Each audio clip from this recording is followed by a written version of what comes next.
Orlando Hudson, Matt Kemp, and Jeff Weaver rounded out. Kemp had the big day yesterday. Not only did he hit his third grand slam, but also made a great catch in center field to win the game. There you see Mike Burns, and our U.S. Cellular scouting report is courtesy of Brewers pitching coach Bill Castro. Well, last time he was having trouble getting it down away part of the plate. So we worked on that in the side between starts. So he's got to continue to do that and keeping the ball down and stay pretty much ahead of the count. And here's how the Brewers will line up defensively behind Burns. Brought to you by Menards. Braun, Cameron, and Catalinato in the outfield. Gamble, Hardy, Counsell, and Fielder around the horn, with Jason Kendall catching Mike Burns. Now you see the numbers for Mike Burns. He got to forget about that last start against the Cubs. Was not very sharp, wasn't very effective, only able to get through 4 2/3 in a loss to the Cubbies. A couple of starts ago, very good.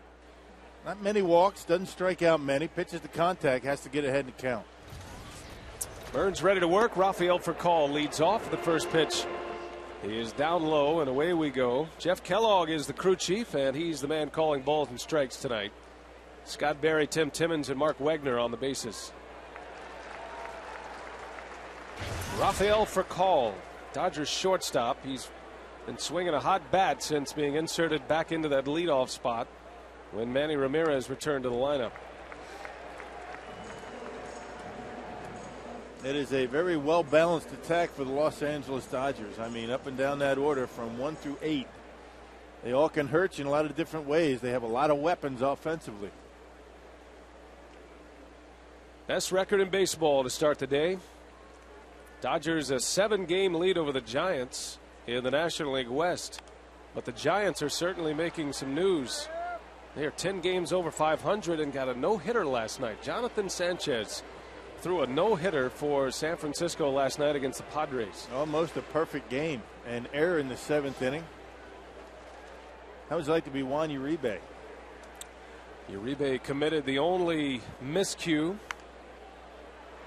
Little bouncer to Hardy. Nice easy hop and one away for Burns in the first. So the first no-hitter of 2009 turned in by a guy who had lost his spot in the starting rotation and was only back in the rotation because Randy Johnson is injured. Boy, did he deliver a beauty last night. First no-hitter since 1976, Rock. And look at the ERA in his previous 4 starts. 7.5. Apparently found something last night. That error occurred in the 8th inning, not the 7th inning. He's got good stuff. It's just a matter of him being able to throw enough strikes. Getting ahead in the count like every pitcher. Andre Ethier for the Dodgers, batting second once again. Some kind of comfortable spot in that lineup, hitting in front of Manny Ramirez. And Ethier has made the most of it. 2 hits last night, scored twice. He homered in the first inning off of Braden Looper, his 17th home run of the year. Yeah, these guys have a lot of pop in their lineup. They really do. I mean, they're down amongst the bottom in the National League in home runs, but I think a lot of that is because of where they play, Dodger Stadium. Flexing their muscles last night with those 4 home runs. Saw a shot there of Don Mattingly, Dodgers hitting coach. He was with Joe Torre in New York for many years.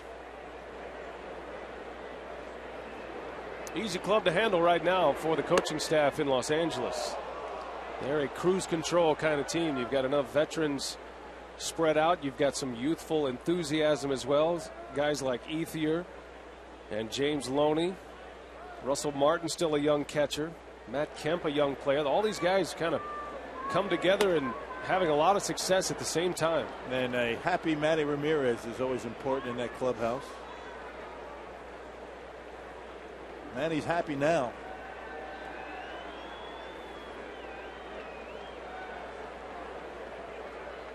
Three balls and 2 strikes on Ethier, and he struck him out. Mike Burns, 2 up, 2 down to get his night started. And that sets the stage for Manny Ramirez, who was booed heavily last night. Manny Ramirez.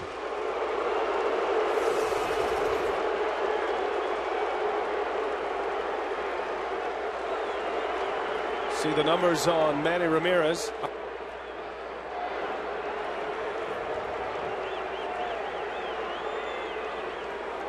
.342 hitter this year, Ramirez, with 9 homers, 29 runs batted in. Had a 2-run home run last night. That fastball out away from him, and he hit it way out of the ballpark in right center. That's his power, right field. Ramirez 15th on the all-time home run list, and he is now just 12 shy of Mike Schmidt. That'll be next on the all-time career home run category. Mike Schmidt 12 ahead of Manny Ramirez.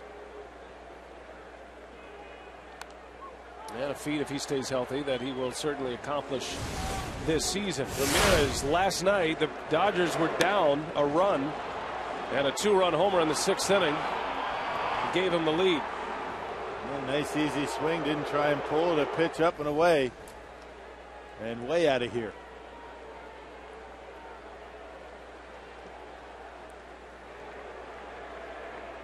One ball, 2 strikes on Ramirez. Burns with a fastball. Ramirez pops it up. Mike Cameron will make the call. And that's the inning. Good start for Burns. 1-2-3 inning. Now the Brewers coming up for the first time against Jeff Weaver.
And bench coach Maka sticking with a similar lineup to what he had yesterday. Corey Hart still not available, so Catalanato is back in there. Toyota lineup that Maka has produced tonight. It's Kendall, Counsell, and Braun. Fielder, Gamble, and Cameron in the middle. Cameron has a 6-game hit streak going. And then the bottom 3 rock, Catalanato, J.J. Hardy, and Mike Burns. And that's the batting order that will face Jeff Weaver. Well, his first start since June 20th, it was a win against the Dodgers. He threw the baseball pretty well. Actually, 2-0 as a starter in 4 starts, a 3.15 ERA. He's got a slider and a changeup, nothing really dramatic. And he will pitch inside. He will pitch in on right-handers, and very effective away with a tailing fastball.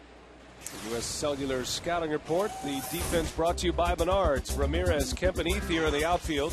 Infield is Blake, Furcal, Hudson, and Loney. And Russell Martin, the all-star catcher, handling Jeff Weaver tonight. Weaver was with the Brewers last year in Nashville. They signed him with hopes that he would be able to surface in the big leagues. Spent 2 months in the Brewers system last year in Nashville and was ultimately released in the middle of June.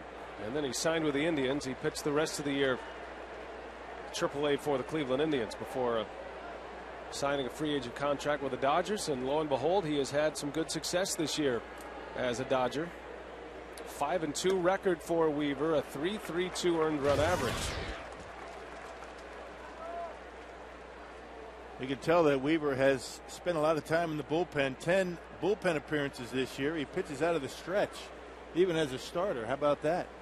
Long-time starter in the major leagues, but keeping it as simple as possible here, working from the stretch even with nobody on. This will be his 15th appearance of the year and his 5th start of the season. This Dodger club doesn't give up too many home runs, only 3 so far for Weaver. A good sinker when he keeps it down in the strike zone.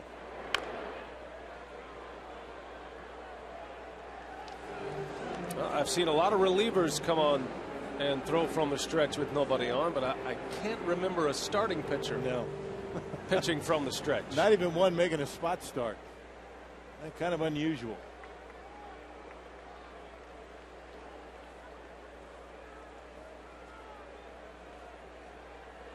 Jason Kendall back in the leadoff spot for the 5th time this year. Bounces one out to Furcal. And a low throw dug out by the slick fielding James Loney. And one away. Now, Weaver had an interesting afternoon in his last start. Rock mentioned June 20th in Anaheim. He matched up against his brother Jared. And Jeff for the Dodgers, pitching against Jared for the Angels and out pitching his brother. Only went 5 innings, gave up 6 hits, 2 walks, 4 strikeouts. You don't figure I'm going to be able to eat up too many innings tonight. Matter of fact, he's gone just 5 innings in each of his first 4 starts. Picked up a win against his brother back on the 20th of June. 2 wins as a starter this year. He beat the Diamondbacks in a 5-inning outing in May, and then beat the Angels in interleague play on June 20th. Did you see that sweeping slider that he threw in that highlight? Actually, guys swung and it hit him right in the belly. He'll drop down once in a while, usually against right-handed batters, and throw that frisbee-like slider. Braun anxious to hit next.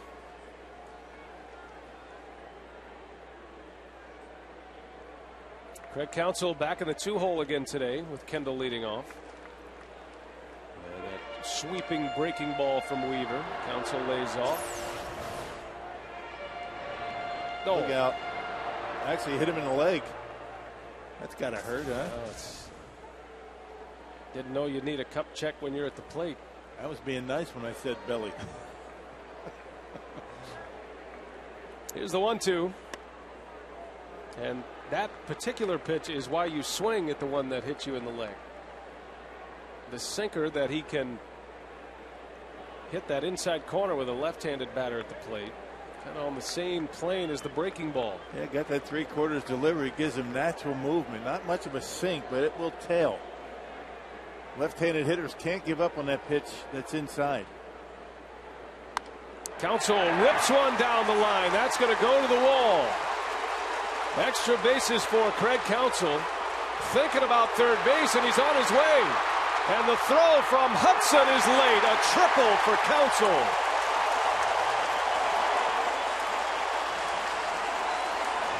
Well, nice job by Counsell, never slowing down. Very aggressive by Brad Fisher. A little bit of a bobble by Hudson on the relay, and that's all it took for Counsell to be able to get into third base. Picking on a high slider. Stayed up in the zone and in on Craig. Rips it down the line. Ethier, not figuring Counsell was going to pull the baseball, had a long way to go. And a little bobble on the relay, and Craig's in with a triple. Triple number 5 of the year for Counsell. And immediately the Brewers have a man at third base with 1 out, and Ryan Braun coming up.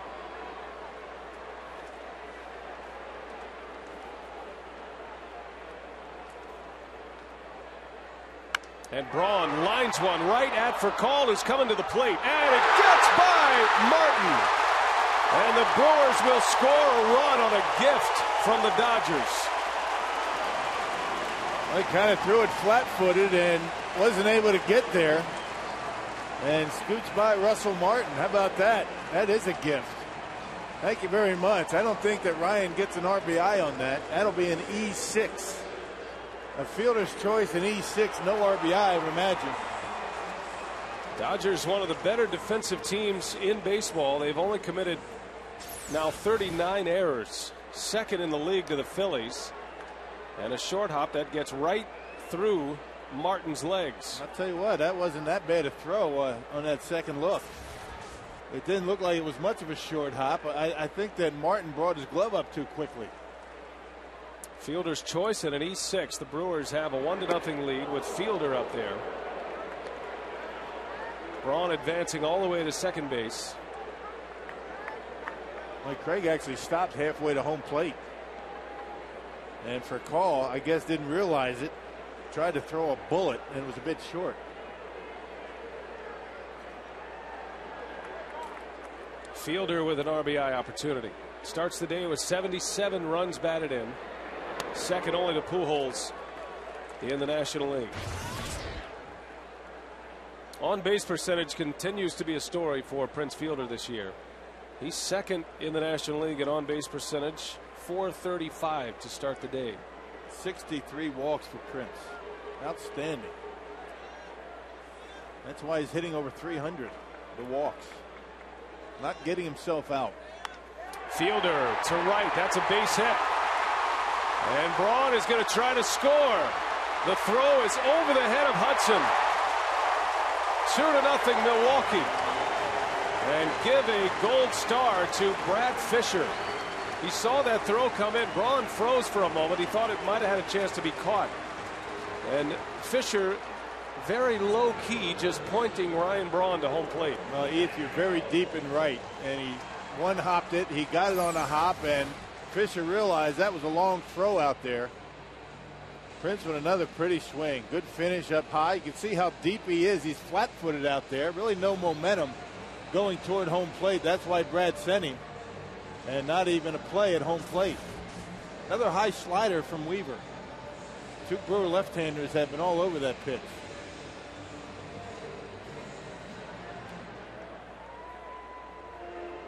Well, something going on here as Jeff Kellogg, the crew chief, is on the phone. We saw Joe Torre talking to Kellogg prior to the inning. And we'll have to wait on an explanation. A couple of phones in there. One goes to the bullpen, the other to the press box, the house phone. Maybe a lineup issue. Who knows? I don't know.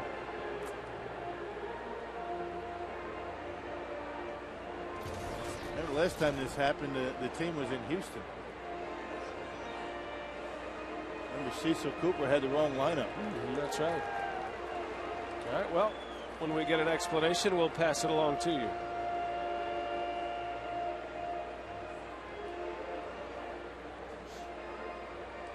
Meanwhile, the Brewers have two on the board. Fielder with an RBI single. Scoring Braun from second base. And Prince now at 78 runs batted in for the year. Second only to Pujols. Here's Matt Gamble. Gamble making consecutive starts and his third start in the last 4 games. Wonder if they're calling about those guys. Ain't nothing wrong with that. That can't be distracting too much. At least to the players. People around him, maybe.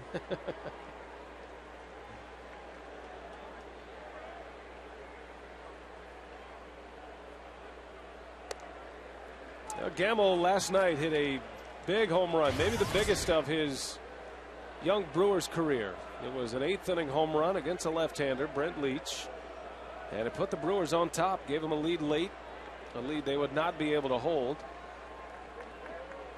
But Gamble hit one deep into right center field, up on the second level up there.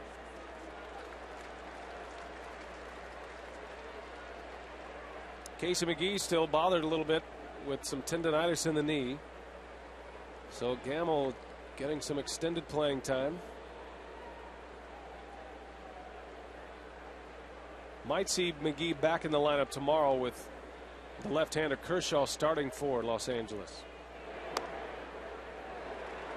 Well, you know, Ken Maka wants to get as much out of Matt Gamble as he can. I mean, he's been starting to swing the bat well, and with Casey hobbling a little bit with those knees, give him some time off. Hopefully he's going to feel better in a couple of days. Maybe give him tomorrow off as well to, you know, give him an extra 3 days after that with the All-Star break. Same situation with Corey Hart in that foot. Yeah, Hart able to swing the bat, but running is the issue right now. Fouled a pitch off his foot, and he has been unable to return to the starting lineup. He can hit, but he can't run, as you mentioned. And right fielder is not much good if he can't run. Hart missing his 4th consecutive game, although he did pinch hit last night. Full count to Gamble with fielder at first. 2 runs in for the Brewers here in the 1st inning. Prince takes off, and Gamble yanks it foul. Well, last night, Matt Gamble, a long home run into deep right center. Look where this ball ended up. Fastball right down the middle of the plate by a left-hander. He stayed on it nicely. That front shoulder stayed closed, and that bat got through the strike zone like a lightning bolt. Big home run. Gamble now hitting .353 against left-handed pitching this year in the big leagues. Takes one, down and in. Weaver wanted the strike. Instead, Gamble walks. That is a tough pitch to take right there. It had the plate, but it was low. And here comes Rick Honeycutt, Dodger pitching coach.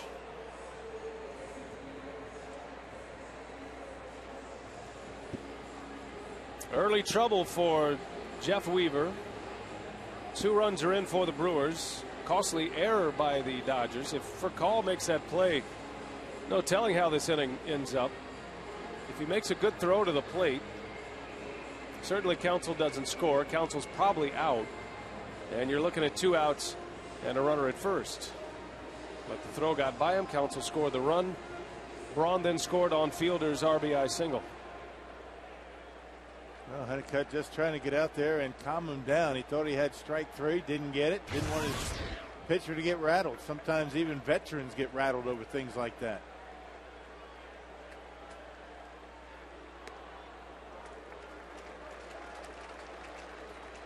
Now remember the phone call Jeff Kellogg made, the crew chief in the dugout, concerning the speed pitch gun in the stadium. It wasn't working in the top of the first, so it was working in the bottom of this inning, and they made him turn it off. But they'll have it on in the top of the second. Cameron pops it up. Infield fly rule with 1 out. And Loney secures it for out number 2. My guess is, who cares about that? Maybe that's what Joe Torre was talking to the home plate umpire about between innings. Well, you'll have to advance that story for us. You've been in the dugout. Is there any advantage or disadvantage to not having pitch speed? None. It's wrong half the time anyway. Of course, not here at Miller Park. Not here, of course. The speed pitch is basically here at the stadium to get the fans excited, to get them cranked up, let them know what's going on. I mean, ours still works, as you can see by that 76-mile-an-hour breaking ball from Weaver. They didn't make us turn ours off. No.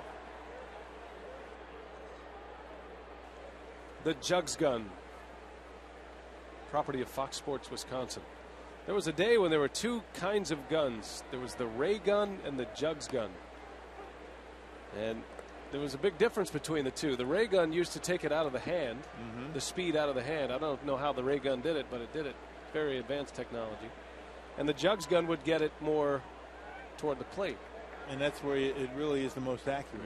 What is the velocity when the hitter gets it? And that's the Jugs gun. I can remember they used to say, well, did he throw 92 on the ray or the Jugs?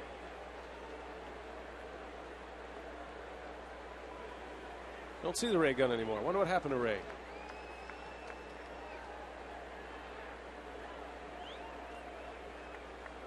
Technology got him, partner. Like everything. Here's the 1-2. Catalanato fouls it back. Have you heard about the new technology that they are testing now that puts cameras high above stadiums on the light standards? And they create a grid on the field from high up above, and you can measure arm strength for every infielder and outfielder. You can measure how fast an outfielder and infielder gets to a baseball. It could revolutionize how guys scout defense.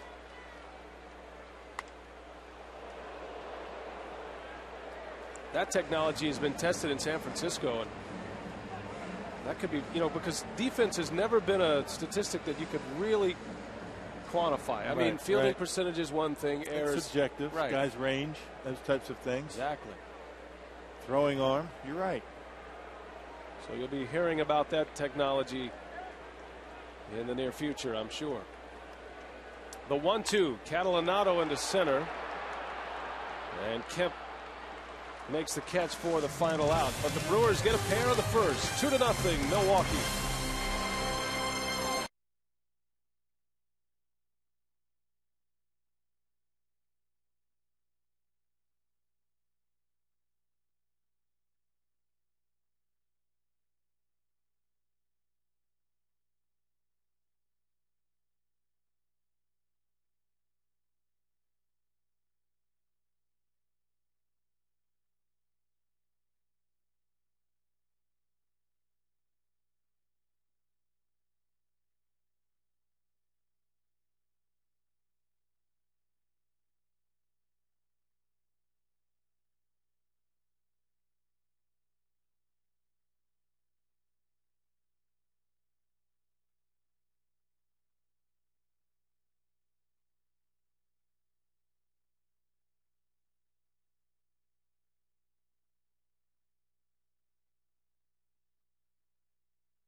And it's good to have you with us tonight on WMLW. The game is on us tonight.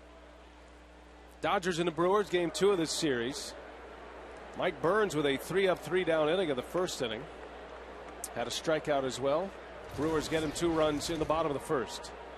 And now Burns to face Casey Blake to lead off. Blake delivered a huge hit last night. Had an RBI triple in the 10th inning that put the Dodgers on top. That was the first RBI in what would be a 6-run inning for Los Angeles last night in the 10th. But even with that, I think what Ken Maka and Dale Swaim were most impressed with last night, now that they've had a day to think about it, was how much fight the Brewers had him in the last inning. Matter of fact, if Kemp doesn't make that great over-the-shoulder catch, the Brewers bring the tying run to the plate. Casey Blake delivers a single to start the second inning. Yeah, going into the bottom of the 10th inning, down by 6 runs against one of the best closers in the National League. Broxton struggled his last couple of times out. He really has.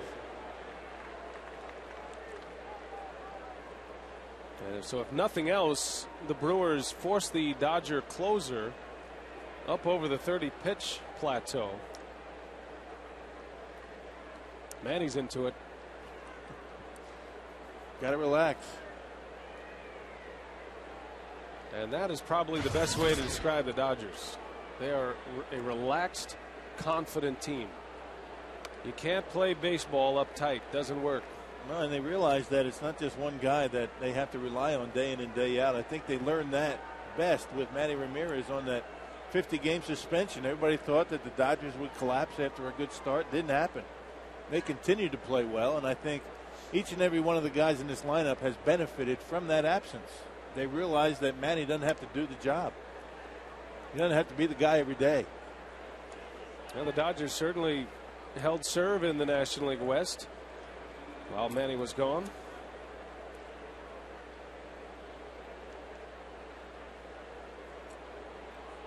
And instead of being the only offensive producer in this lineup, which he was when he arrived in Los Angeles last year, I think other guys have developed into terrific major league hitters right in front of Joe Torre's eyes. There's the odd man out right there, Juan Pierre. In Ramirez's absence, that guy went off. Up amongst league leaders in batting average in the National League, and he sits it out now. Well, Pierre's still 6th in the league in batting. There's been talk about a trade with Juan Pierre, and the Dodgers have stated they would be open to such a trade. So this will be a big month here for Juan Pierre. The trade deadline is at the end of this month. But you never know when you may need Juan Pierre as well. If you're the Dodgers, is Manny going to be able to hold up? Is he going to be physically capable of playing every day? That's a pretty set outfield out there, though. Kent Beathier and Manny Ramirez. Pretty good production. 3 balls and 2 strikes on James Loney.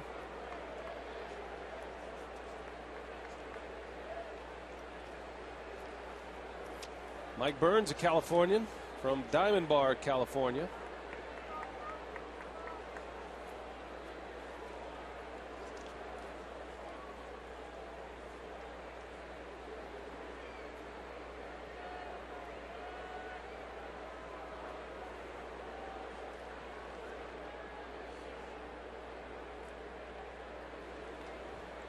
Runner takes off. Burns bobbles. His only play is first. And he gets the out. Unlikely he had a play at second base anyway, so the first out of the inning comes at first base. For just $36, get one Lowe's infield ticket, one of 8 select Brewers games, and a $25 Potawatomi Bingo Casino restaurant gift card. You have to be 21 or older to dine in the restaurants. For details, call 414-902-4000 or go to brewers.com/Potawatomi. Another good crowd on hand here tonight at Miller Park. Another sellout expected. Last night, just shy of 42,000 in the ballpark. It was the 19th sellout of the year. There's a strike to Russell Martin. Martin has not produced the power numbers like the Dodgers had hoped, but he did hit one last night, only his 2nd of the year. One of 5 Dodger home runs last night. That is a season high for Los Angeles. And another guy, you can talk about this up and down the lineup. On base percentage, the Dodgers lead the National League in on base percentage. They've drawn the most walks, the most hits, 3rd in runs. And Russell Martin right in that mix, a .378 on base percentage. On the corner, a called strike. Mike Burns rings up Russell Martin for out number 2. Yeah, good slider that time. Burns is able to get ahead in the count and then put him away with a slider right on the black. Good pitch. Russell Martin probably looking for something inside. That caught plenty of the plate. So 2 gone. And Burns trying to pitch around a leadoff single from Casey Blake. Here's Orlando Hudson, all-star second baseman for the Dodgers. Well, Joe Torre feeling like Hudson, after that all-star selection, maybe putting a little pressure on himself. Scuffled a little bit at the plate, and Torre dropped him down in the batting order because of that. Hudson hitting 7th once again, 3rd consecutive game he's hit in that spot.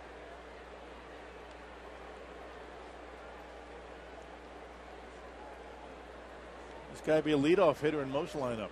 Doesn't run as much as he used to. Really not moving around all that great in this series. Hudson was hit by a pitch in New York on Thursday night.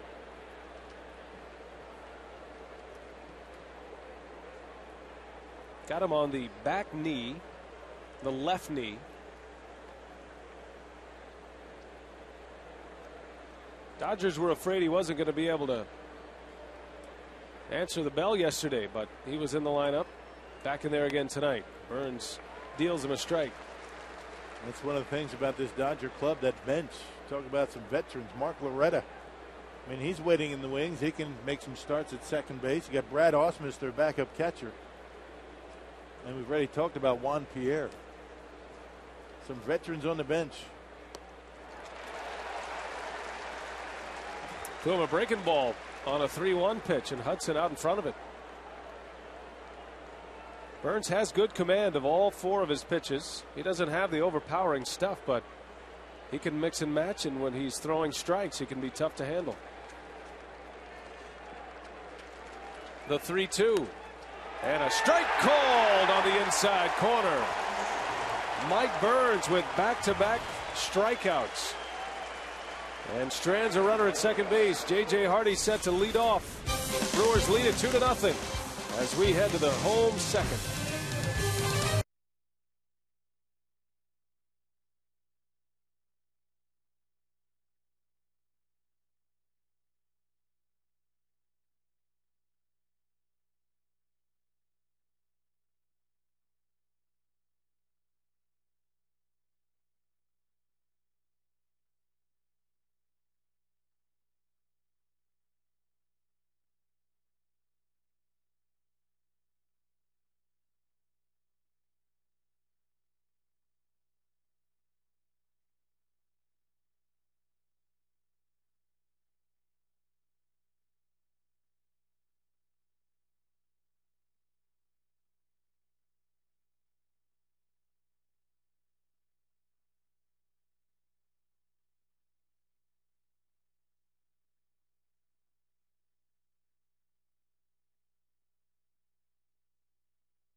And J.J. Hardy set to lead off. J.J. with a terrific day at the plate yesterday, doing a nice job taking the ball to the opposite field. He's made a couple of slight adjustments to his setup. We'll talk a little bit about that later on. Now, 4th inning home run, sacrifice fly to right field, and a 10th inning single. Maybe his best at bat of the night off of Jonathan Broxton on a slider with 2 strikes. Whistled one down that right field line. So J.J. Hardy doing a nice job staying on the baseball last night. And he hit the baseball hard, neck high, waist high, and knee high last night, which was an interesting sequence for Hardy last night. Belting his 10th home run of the year last night. Which proves the old hitting adage, you'd much rather know in and out than up and down. It's easier to cover up and down than it is in and out. If that makes any sense. Oh, perfect sense. Don't want to rock the boat.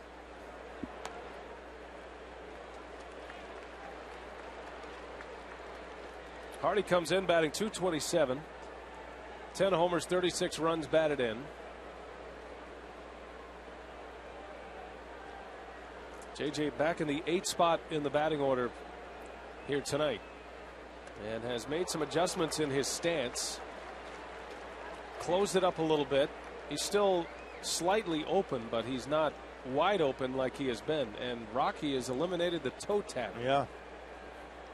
And talking to Dale Swaim about that, the reason that, you know, they did away with the toe tap is because he was a little bit inconsistent getting to the baseball. Sometimes out in front, sometimes behind, the weight shift. And Hardy draws a walk. And so far he's looked pretty good with that adjustment.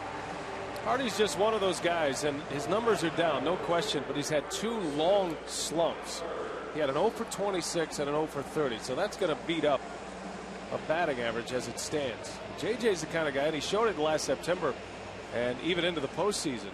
He can certainly put a team on his back for a little while, and he's certainly a shortstop who has 20 home run potential every year. He's done it the last 2 seasons. A leadoff walk, and it gives Burns a chance to get a bunt down. You know, when you're scuffling at the plate and you're very inconsistent, one of the first things that you do is try and simplify everything, eliminate any unnecessary movement, whether it be in your hands, your legs, your feet, anything. And then you go from there. And that's what JJ's done. Well, batting eighth is such an important position in a National League lineup. Try to get on base, give the pitcher an opportunity to bunt and move runners into scoring position. Burns bunts it foul. He almost ran into the baseball, which would have been an out. Instead, it's 0-2. Joe Torre puts a lot of emphasis on his eighth place hitter. Every National League manager does, but one thing that Torre has done with his eighth spot, he's had Matt Kemp in there, who gives the Dodgers a little home run threat. And Hardy certainly gives that to Ken Maka as well. Well, Matt Kemp, 324 batting average, 11 home runs, 50 RBIs. That's not bad for a number 8 guy. Those are numbers you'd see at the top of the order. Yeah, those are 4th or 5th spots in the batting order type numbers. There's a good bunt by Burns. Nicely done. Sacrifice bunt with 2 strikes. And Hardy to second base, and the Brewers have a runner in scoring position for Jason Kendall. Yep, get that bat head out there. You get the barrel of the bat above the handle, and very difficult to pop it up if you do that. Good technique by Burns. Just catches the baseball with the barrel. You see the way he was able to give with it and deadens the ball nicely. First sacrifice bunt in the major leagues. They won't save the ball for that, will they? I don't think so. They still have it. Weaver's still throwing it. Put it on the mantle. You never know. SH number 1. He may never get a hit. Who knows? Oh, he's going to get a hit. He's going to get a hit tonight, actually. I've seen this game already.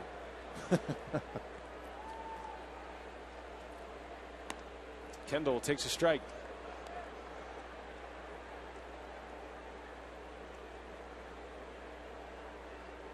Jason Kendall, not your prototypical leadoff hitter.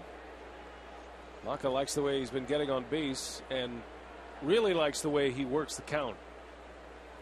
He'll get deep in a count. He'll battle, foul some pitches off. And there's not that many opportunities at a double play when he's in the leadoff spot. For that very reason, he's either going to lead off an inning, or if you get an inning going, the pitcher in front of him is going to be bunting runners over. That's right. You can't hit him with double play to start the game.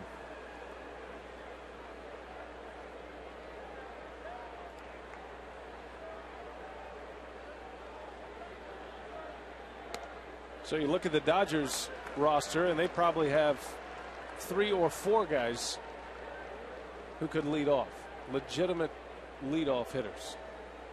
For Call and Juan Pierre, Hudson, Matt Kemp.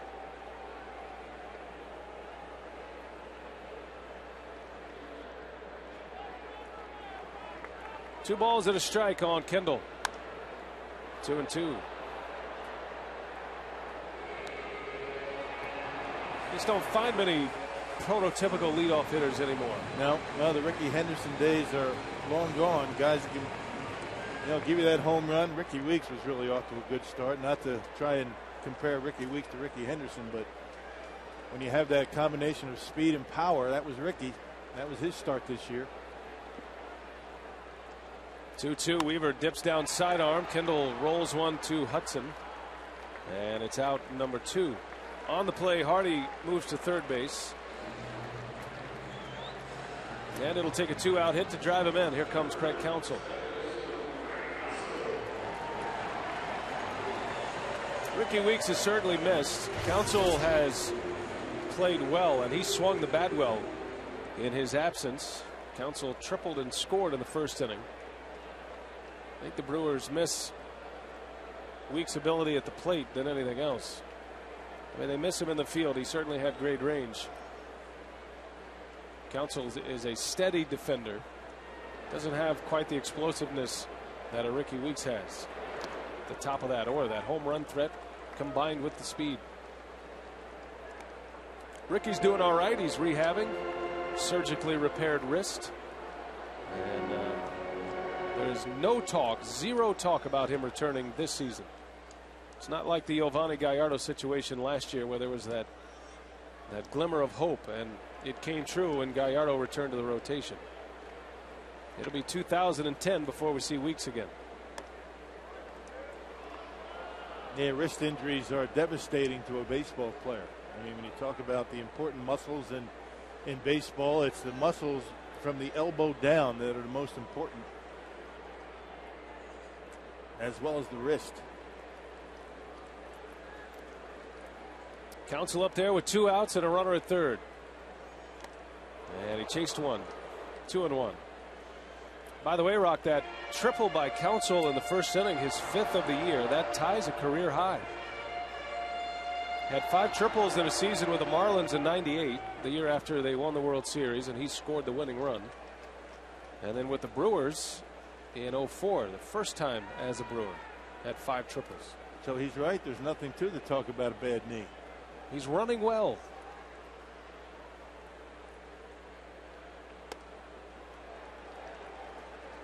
But this ballpark was designed for the triple.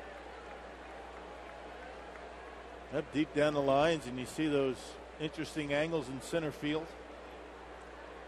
One of the things that Robin Yount wanted to see in the outfield here at Miller Park. One of the guys that contributed in the design of the outfield. Weaver's 2-2. Counsell cuts through. And Counsell is not happy with Mark Wegner. Inning is over. Counsell strikes out. The Brewers strand a runner at third base. And we head to the third at Miller Park. What do you think?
On WMLW is presented by Menards. Save big money at Menards. And by American TV. American, huge selection, real service, the low price guaranteed.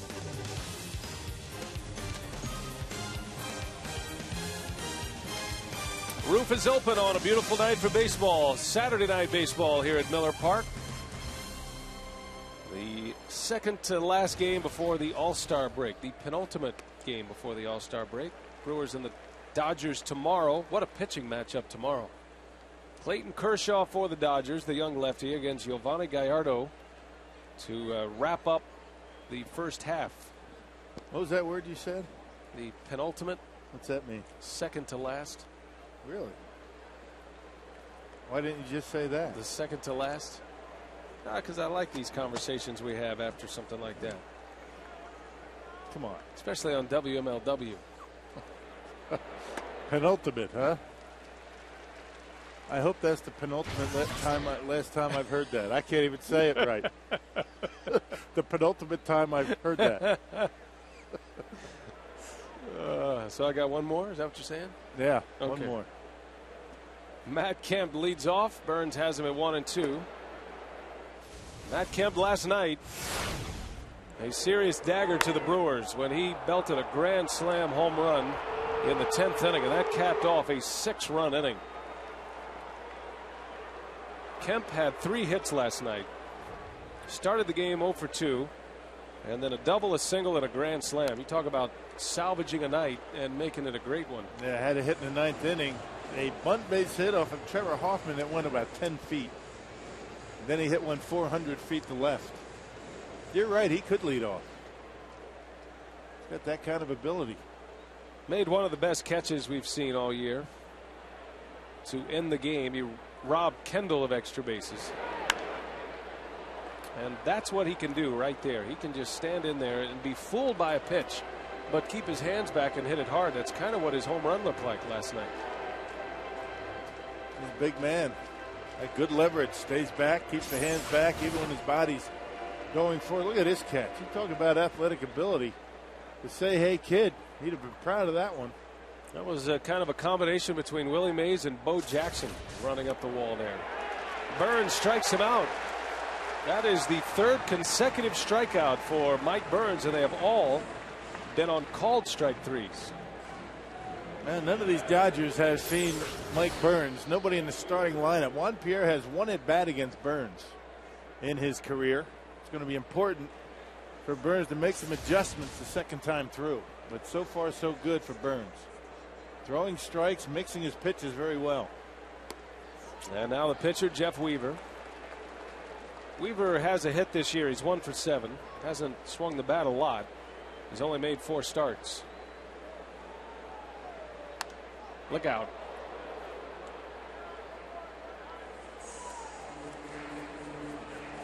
Players are always aware when there is a right-handed pitcher at the plate, a right-handed batting pitcher at the plate. Brewers dugout on heavy alert.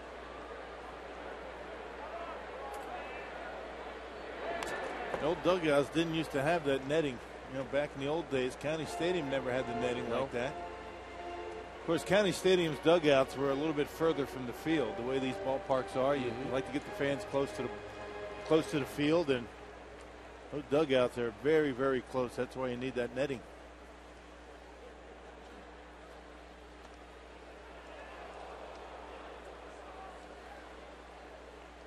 Ball and 2 strikes on Jeff Weaver. He's had a good curveball tonight, too. Missed upstairs, I guess.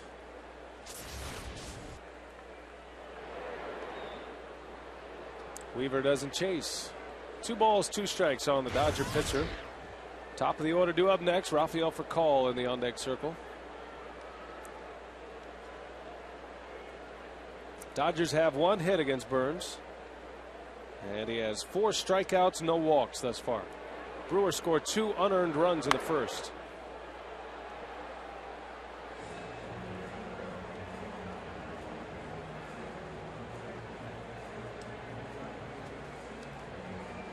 Weaver trying to resurrect his career. Been given a chance with the Dodgers. He's taken advantage of it. Some of his best years were as a member of the Dodgers. There's a bouncer, and that's a base hit. Weaver with a base hit, his 2nd of the season. And the Dodgers have a man on with the top of the order coming up. Now, Weaver's only 32 years old. And it seems like it should be a little bit older than that. He's been around a while.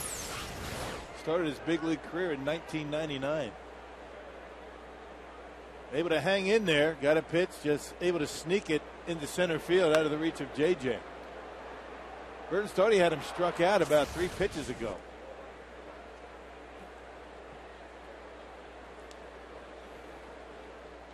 Furcal now, 2nd time through the order.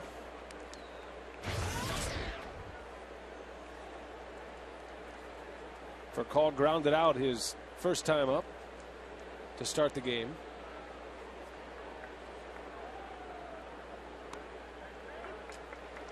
Furcal made quite a comeback last year. Had back surgery, and his career was a little bit in jeopardy, but he was able to return in the final stretch for the Dodgers in September, and then he was back in the everyday lineup for the Dodgers in the postseason last year. Fielder's got it. Fired to second for one. The return throw not in time. For Call beats it out. A well-turned double play, though. That's not an easy one to turn over. The 3-6-1. For Call speed beats it down. Yeah, just got to make sure of one. I mean, Prince Fielder were able to get it. He made sure that he made an accurate throw to JJ. And if you're a shortstop out there, you're really counting on your pitcher to be there, because you got to let it go and throw it before the pitcher's actually at first base. I want to remind you that in just 10 minutes, you'll get the most important news and complete first alert weather on CBS 58 News every single night in the first 10 minutes. Andre Ethier with a runner at first.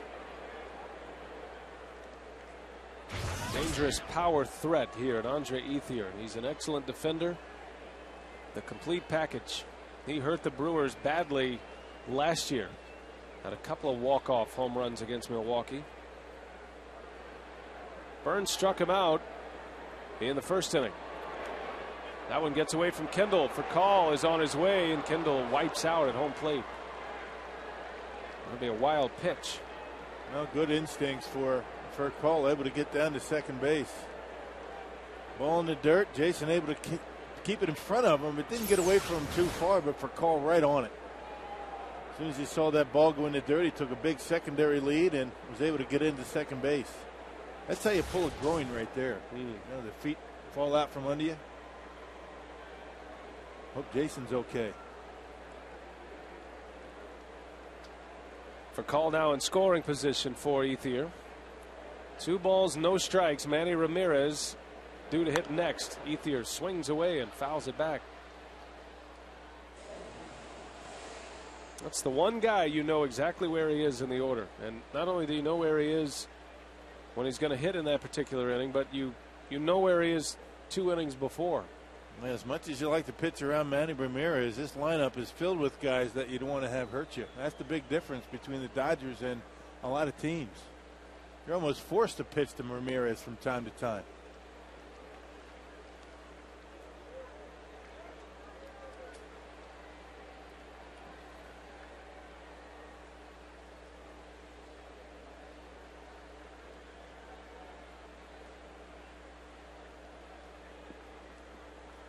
Big pitch coming for Burns. Hitters count to Ethier, and he swings and hits one high in the air to right. Catalanotto is back, and he's got it for the out. And the inning is over. Another scoreless frame from Mike Burns. He's pitching well tonight.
Homestand finishes tomorrow afternoon, and then the All-Star break. The Brewers are back in action on Thursday against Cincinnati. You should see the other side of that sign. That lady is right in front of us. She won't turn it around for us, though.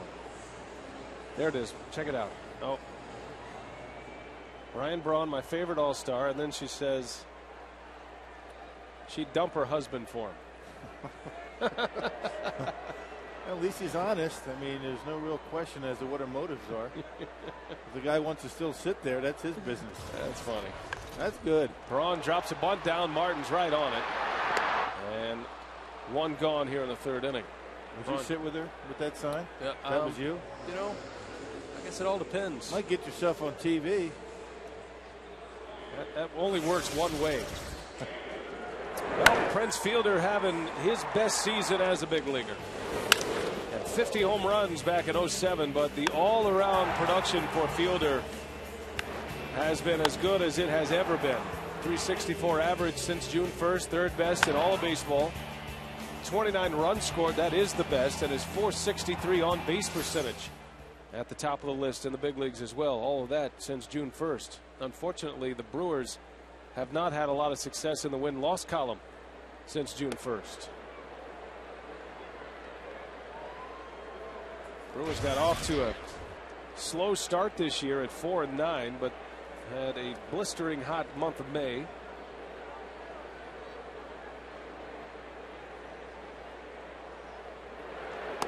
Milwaukee 8 games over 500 in May at 18-10, 12-15 in June, and Rock only 2 wins in 9 games in July. Well, it had some very good starting pitching. If you remember that stretch where the Brewers at what point got to second in the National League in earned run average. I mean, the starters were going deep into ball games and throwing very well. The quality starts were there each and every night. Guys were hitting a lot of home runs, but you know, when the Brewers get good pitching, it doesn't seem like they're able to swing the bats, and vice versa. A little bit out of sync. Because I think some of the competition that they've been playing has something to do with that. It's been a long stretch at home, but some tough teams. Started with the Twins, then the Giants. A series in Chicago to play the Cubs. And on this homestand, the 2 division leaders, the Cardinals and the Dodgers. And all those teams have some of the best pitching in the National League. 3 balls and a strike on Fielder with 1 away, and there is ball 4. And that's really been the difference in Prince's game this year. Drawing the walks. Hey fans, enter the Train to Win sweepstakes presented by Amtrak Hiawatha. Win train and game tickets to see the Brewers play the Chicago Cubs at Wrigley Field on September 17th. See Brewers.com for details. Bernie's ready to slide. Matt Gamble comes up. He sent Bernie down the slide last night. Gamble with his 4th home run of the year. 3 of those 4 home runs coming here at Miller Park. Gamble kept telling us this spring, and when he first arrived to the Brewers in May, he actually prefers left-handers. He handles lefties, and his batting average is showing it. Well over 300 against left-handed pitching in the big leagues. Same kind of results down in AAA to start the year as well. Man, he stays right in there against lefties. He doesn't budge an inch. I mean, kind of like the way Jim Gantner used to be. I mean, he'd stick that front shoulder in there and not move it. Did Gantner. So a lot of times the left-handed batter will tell you when they pretty much give up the power, don't expect to hit the home runs against lefties, that's when they come.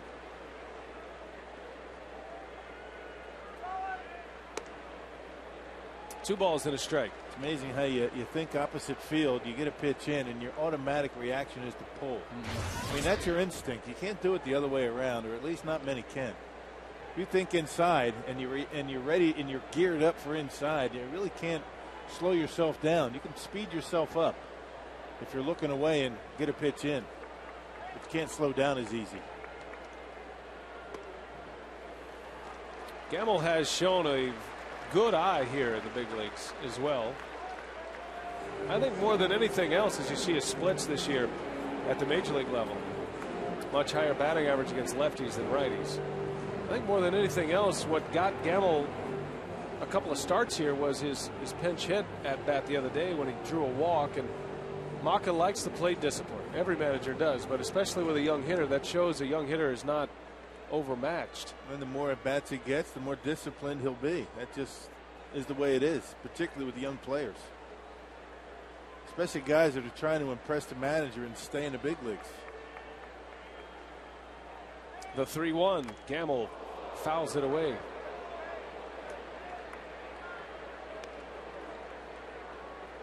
Tonight, the Brewers' wives are running the shirt off our back promotion. Not the wives, but the players' jerseys. They're raffling off, raising a lot of money for cerebral palsy. Great cause. Did you buy some tickets? I did. Got a handful up here. 3-2. Fielder takes off, and the pitch is a strike. Fielder is safe.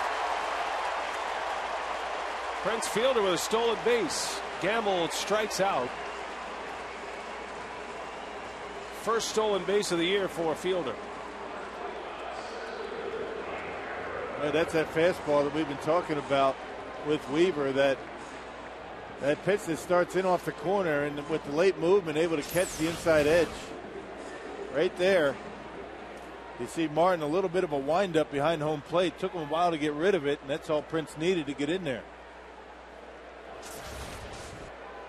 The fleet-footed Fielder who legged out an infield hit for a game winner against the Cardinals earlier on this homestand. Now his first stolen base, and here's Mike Cameron. Chance to drive in a run. One of the big differences in the Brewers offense last couple of weeks, they've been running a lot more. Early in the season, there's no way anybody was going to get caught on the bases, but Ken Maka, I think, has rethought that whole philosophy, and they've been running a little bit. Even Prince.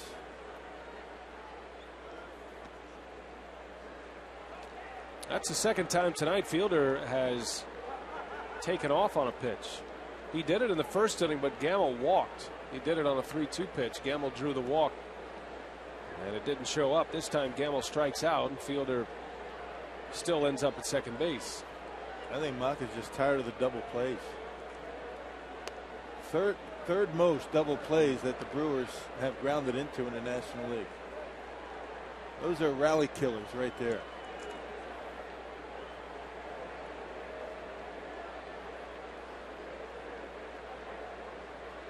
Brewers rolled into 2 double plays last night.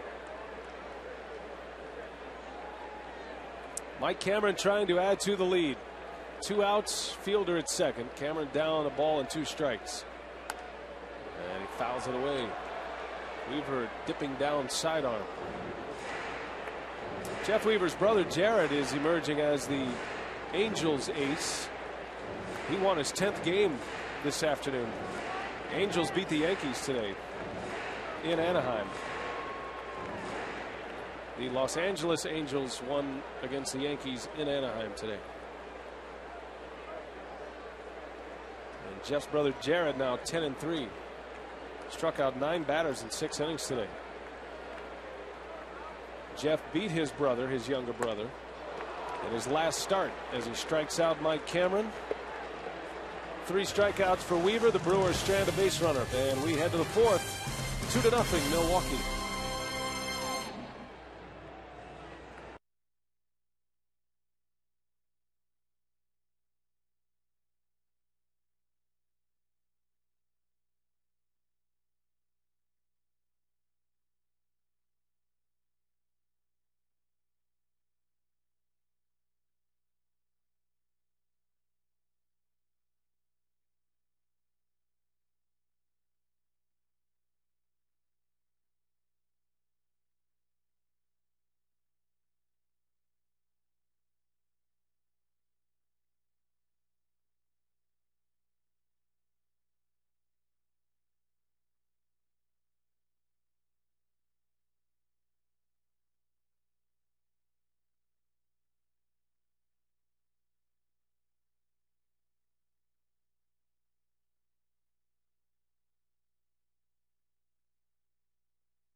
against the Dodgers. Second game of this 3-game series. Manny Ramirez coming up.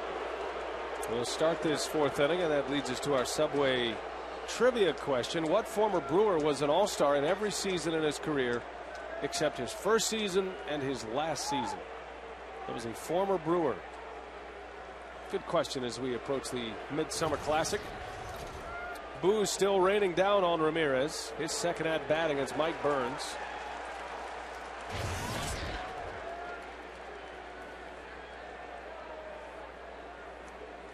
Ramirez returning to the Dodgers on the 3rd of July. And that's a base hit into left. Ramirez with his second hit of the series. Been on base 3 times now. And Burns ate him up with an 87-mile-an-hour fastball that time. In on his fists, but able to muscle it into left field for a leadoff single. Second time the Dodgers have had their leadoff hitter on. Manny with 3 homers and 9 RBIs since returning from the suspended list. And on base for the first time. That's the 3rd Dodger hit against Burns. Casey Blake bounces one foul. This is where the adjustments have to take place for Mike Burns. Have to change the pattern up just a little bit. These Dodger hitters have seen him once. And you know they're going to make adjustments. It's just a matter of who's going to make the adjustment first.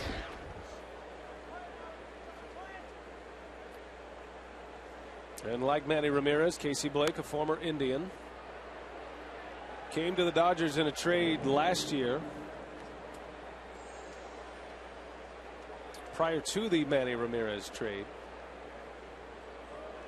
Been a nice pickup, hadn't he? I mean, his name was thrown around in those trade talks all winter long, but he stuck with the Dodgers. And Dodgers very happy about it. He was a cleanup hitter here and continues to be behind Manny Ramirez. That's an important spot in any lineup. Blake gets jammed and fouls it out of play. When we saw the Dodgers last year late in the season, Blake was hitting down at the bottom of their order. Matter of fact, Torrey would use him in the 8th spot a lot. He also hit 7th. Gave him tremendous run production from the bottom of their order.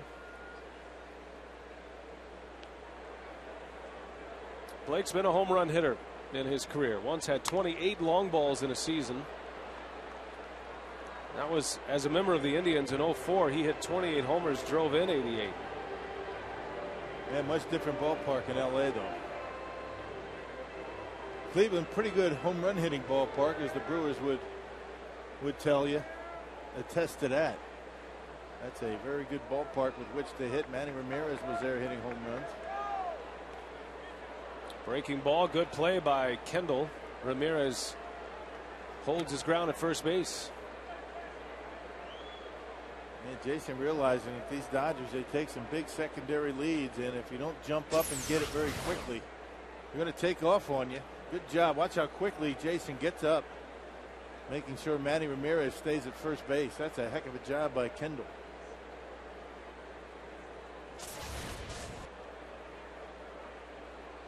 Ball and 2 strikes on Blake. Another one down in the dirt. 2-2. You look at Casey Blake and the kind of player he is.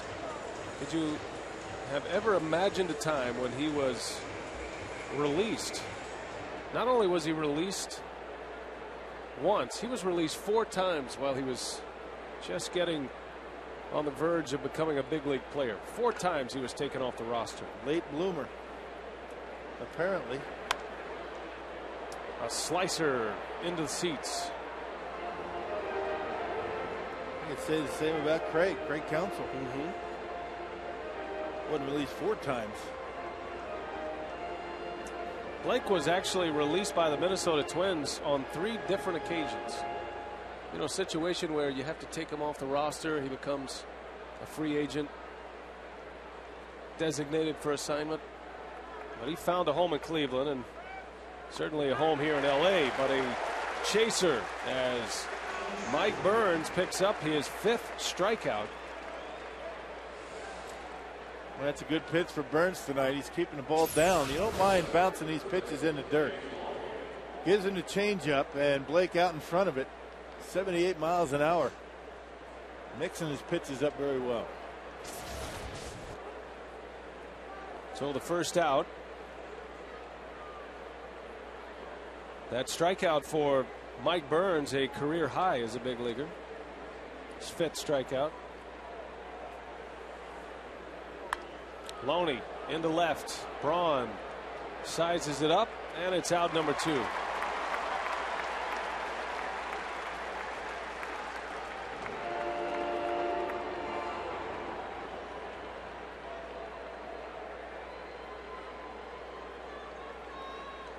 Career high for strikeouts for Mike Burns. And pitching a beauty so far. 3 2/3 scoreless baseball. He's only given up 3 hits to the Dodgers. And all of the hits have been singles. The Dodgers really haven't squared up yet on Mike Burns. Even Manny Ramirez hit to left was in on the hands a little bit.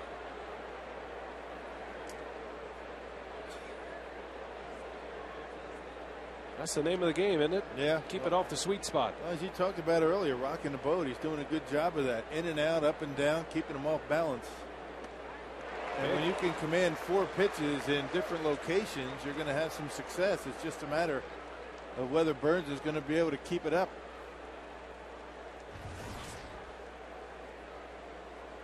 And the curveball as low as 68 miles an hour.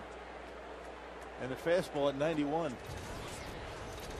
Reminiscent of the man he's replacing in the rotation, Dave Bush, who actually uses his curveball as a changeup, as a change of pace pitch. Even though it has spin on it and it has break on it, it's so slow that it disrupts the timing.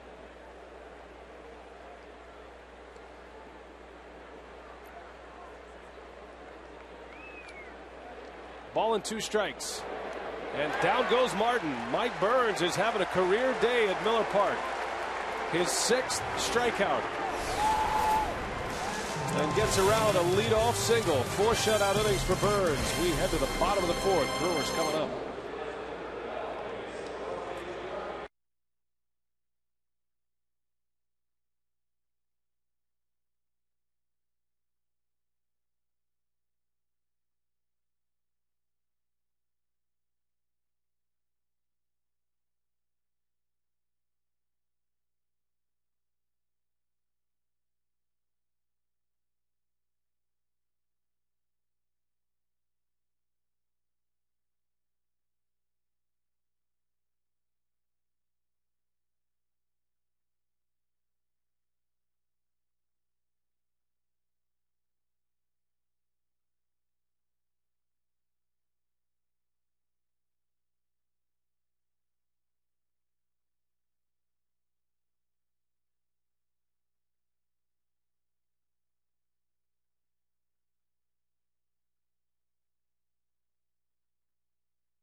Craig Counsell with a 1-out triple to get things going in the first inning for the Brewers.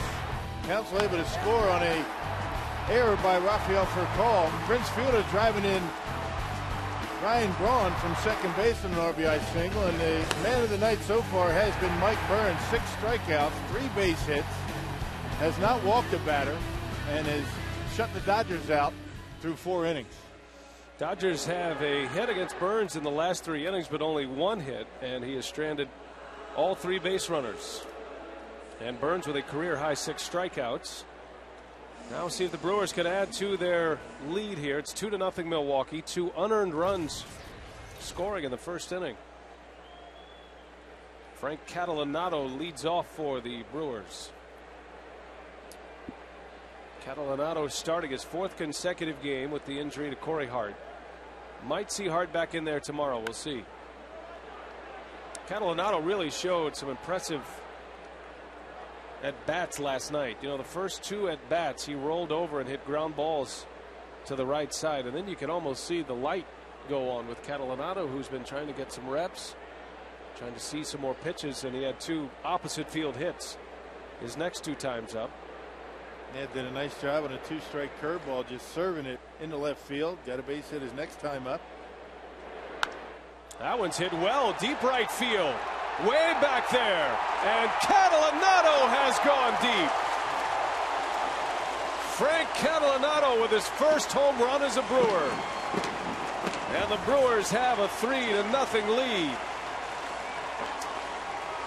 I was saying, forget about those opposite field flares to left. I'm going to hit one out. Well, he got a fastball up, out over the plate, and you can see Catalanato, a nice easy swing. Not a whole lot of movement with the legs. Just standing tall and dropping the head of the bat on it, and that ball jumped off his bat. 3-0 Brewers. Well, isn't that how it works, though? You start thinking opposite field, and then the home runs follow. That's what I'm saying. I mean, you can react inside. You can react like that to a pitch you can pull when you're looking away. If you're trying to pull it and they throw you outside, you really don't have much of a chance.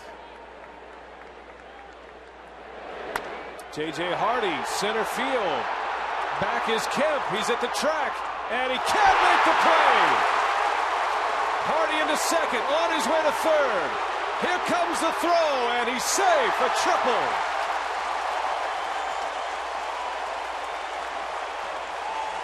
I tell you, Kemp misplayed that one. I mean, he started, didn't look like he was running full speed. Then he took off, and then he stopped again, and the ball went off his glove. I think he thought he had it all the way. A slider, J.J. Hardy centers on it. That ball didn't even get to the wall. That ball's got to be caught. Matt Kemp misplays it into a triple.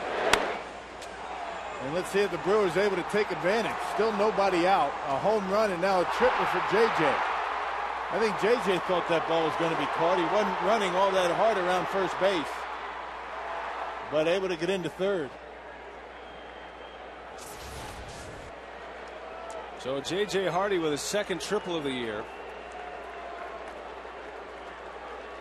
And Mike Burns is up there, the Brewers pitcher, with a chance to drive in a run and add to the lead. I think that wide warning track in center kind of fooled Kemp because the Dodgers don't play here all that much. I think he thought he was closer to the wall than he actually was. Mike Burns with a base hit. An RBI single. You have seen this game already. Burns is on his way to second, and the throw is in time, and Burns is out. Burns drives in a run with a single, tried to stretch it into a double when he saw Manny Ramirez fall down, and is thrown out at second base. You have seen this game before, haven't you? Would have thunk it. Fastball, Burnsy all over it. I think Burns, if he had it do all over again, would have been satisfied with a base hit. Ramirez goes down. He gets on it, and Burns an easy out at second base. Pretty good throw by Ramirez, right on the money. Pretty good hustled out there and left. Oh, he didn't just do that, did he? He didn't just holster one with the pitcher running. Come on, Manny. Come on. Take him when you can get him, I guess. Having some fun with the crowd. Mike Burns drives in a run to make it 4-0. You can only imagine the abuse that he's taken out there in left field. Those folks out there with Fridays and up there by Bernie Slide, they have been wearing him out. You can see him turning around, having some fun with him.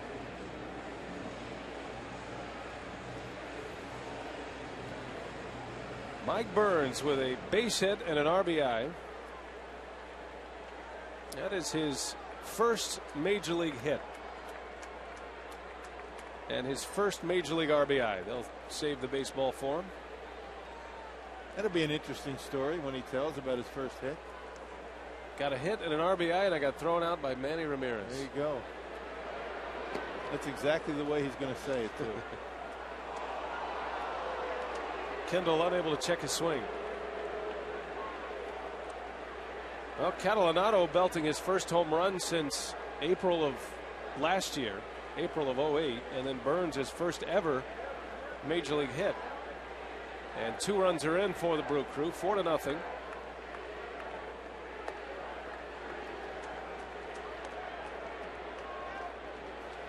You never forget your first, and when you get your first hit, it gives you a spot close to Prince Fielder on the bench.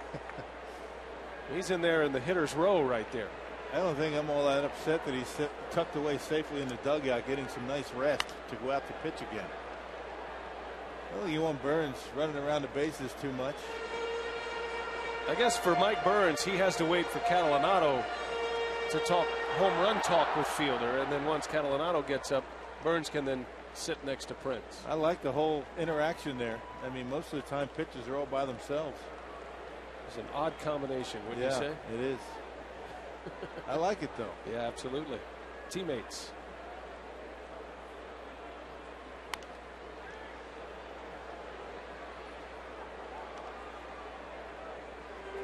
Weaver's only given up 5 hits, but the Brewers have made him count.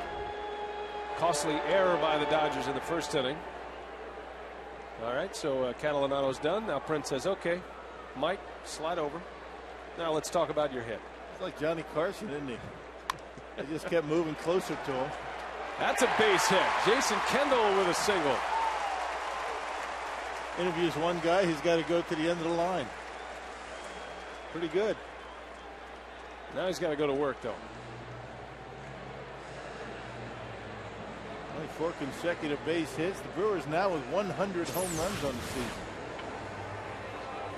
Now fastball dropped down, did Weaver, just out of the reach for a call, and another base runner from Milwaukee. And Joe Torre's seen enough. So Torre's going to make the early call to his bullpen. Jeff Weaver coming out of the bullpen to make a start here tonight. He is gone after 3 1/3. Feltko call to the pen. We'll take it.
So far, so good for the Brewers, out to a 4-0 lead on the Dodgers as we play in the 4th. And Milwaukee has chased the Dodgers starter. Jeff Weaver is out after 3 1/3. And the rock pile is back. I like it. It's a nice hat. Got to be heavy, though, doesn't it? Yeah, well, looks like he can handle it. True bucket head. I like the way the picture is just carefully placed on there. Nicely done. Kind of relaxed. Rock, the new pitcher, is a Dodger former first rounder and surfacing in the big leagues again. He was just called up and his first appearance since returning to the major league. Scott Elbert. Well, now 2 lefties in that bullpen along with Leach. Leach gave up the home run to Gamble last night, so 8 relievers out there in Joe Torre's bullpen. Elbert appeared in 10 games last year for the Dodgers and had an ERA at 12, so he's a struggling left-hander. Elbert has split time between AA and AAA this year in the Dodgers minor league system. He's been a starter down there. At AA Chattanooga in the Southern League, 2-3 record, a 3.90 ERA. And in AAA Albuquerque, made 3 starts and an earned run average of 5.74. Big arm with a lot of potential. The numbers on Jeff Weaver at this point. Kendall still his responsibility at first base. 3 1/3, giving up 6 hits, 4 runs, 2 of them earned.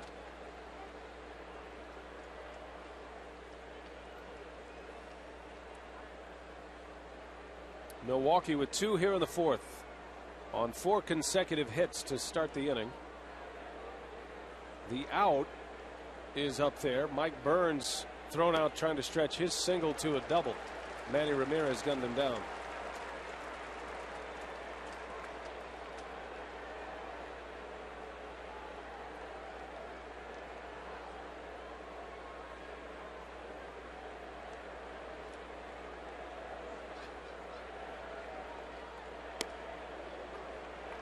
So Mike Burns sets 2 career marks in the 4th inning. When he struck out Casey Blake, he set a career high for strikeouts. And he now has 6 strikeouts in the game. And then his first career major league hit and first career RBI. So far a big day. Let's see if he can finish it off. 3-2 to Counsell. And we mentioned that Joe Torre has 8 relievers in the bullpen. They only have 4 players on the bench. They sent down Blake DeWitt today to make room for that extra lefty in the bullpen. A lot of relievers, isn't it? Counsell bounces one to Loney, fires to second, and Kendall is out at second base. They had to tag him out to secure the out. And Tim Timmons right on it. Says they got him. So that goes as a double play. Nicely played by Loney. The inning is over, but the Brewers score twice on 4 hits, and Mike Burns driving in a run. Started with Catalanato's homer. Hardy triple. Burns his first RBI.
To lead off, Mike Burns 4 shutout innings against the hard-hitting Dodgers.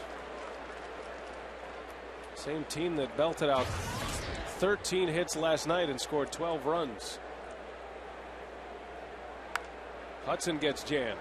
Coming in is Counsell. And it's in time for the out.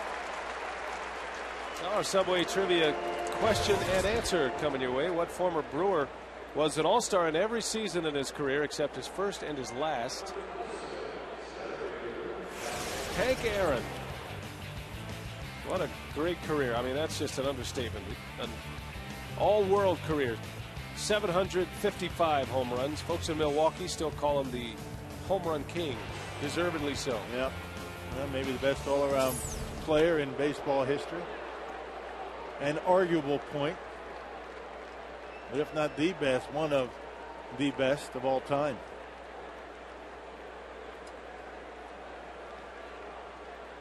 Matt Kemp with a single to right with one away. Hank Aaron was put into the Hall of Fame in 1982. That was the Brewers World Series year in '82. Aaron started his career with Milwaukee as a member of the Braves, was an MVP with the Milwaukee Braves, and he ended his career as a Milwaukee Brewer at the age of 42. Can you imagine that? From the age of 21 to the age of 41, Hank Aaron was an all-star. Yeah. Not bad, huh?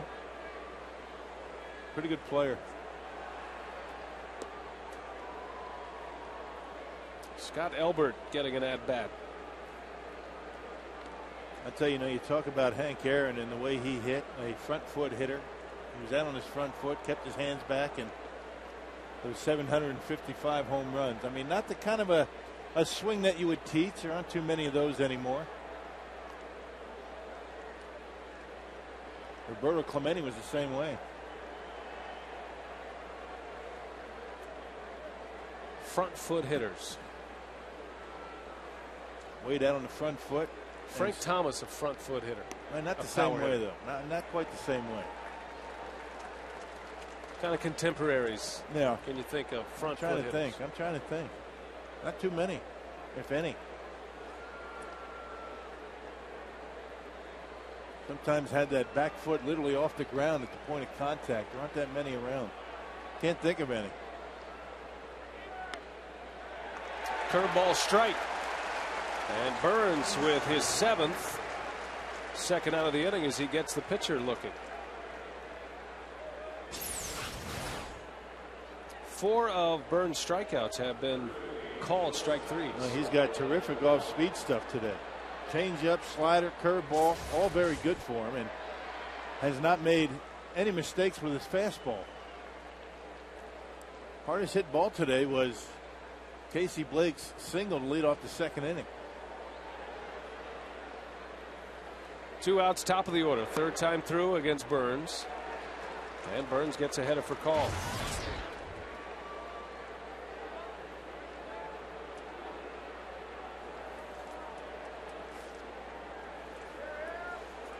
Burns' best start of the season came right here at Miller Park when he beat Johan Santana and the Mets on the last homestand.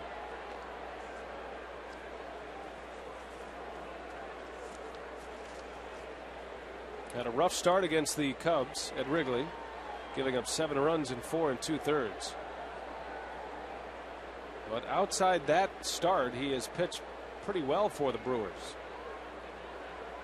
And you can add another one to the list so far here tonight. Burns' first outing as a Brewer was out of the bullpen, and he went 4 scoreless innings in Miami back in early June. Then he went back down to the minor leagues, was called back up to start against the Twins. Started on June 25th, and he went 5 2/3 and gave up 4 runs. But really, in that game, he was a play away from having a very good start. It was his misplay that caused him a double play, and then he got M&M'd after that. Mauer and Morneau did some damage, and it ended up being 4 runs in 5 2/3. Yep. But that start against the Mets was far and away his best effort. Pitched into the 7th inning. Yeah, 6 2/3 on the 30th against the Mets and only 2 runs. so far shutting out the Dodgers, the team with the best record in baseball. And it's one kind of test to go through the batting order for the second time. It's another test to go through it for the third time, which is what he's doing right here with Rafael Furcal. Dodgers leadoff hitter is 0 for 2.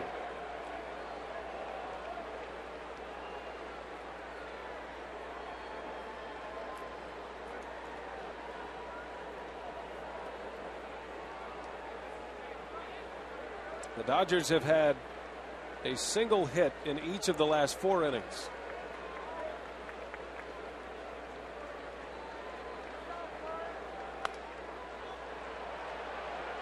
Foul ball that is in the seats, and the count remains at 2-2.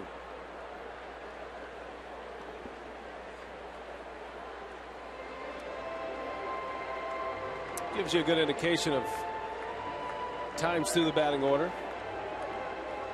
Burns right now is at pitch number 83, so I mean, that's a statistic that is true for most pitchers. Right. Only the best of the best have the a better opponent batting average as they go deeper in the game. Well, these days, if you get through 6 innings, you're considered to be having a very good start.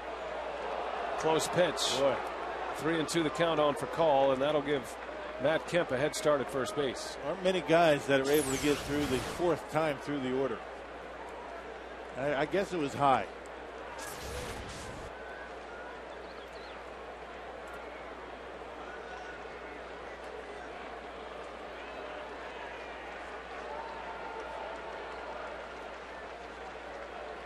Kemp takes off, and the 3-2 is sliced foul.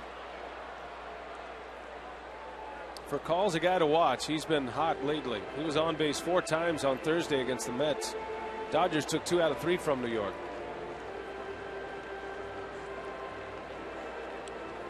Furcal pulled the baseball every time up last night. He was 1 for 6.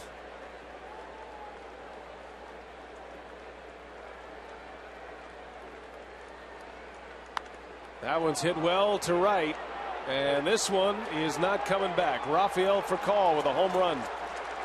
A 2-out, 2-strike home run for the Dodger leadoff hitter, his 4th of the year. And Los Angeles right back in it. 4-2 Brewers. Boy, that 2-ball, 2-strike changeup that looked like a pretty good pitch, called a ball. And Furcal taking advantage of a fastball that was a mistake by Burns. Really the only real hard hit ball of the night.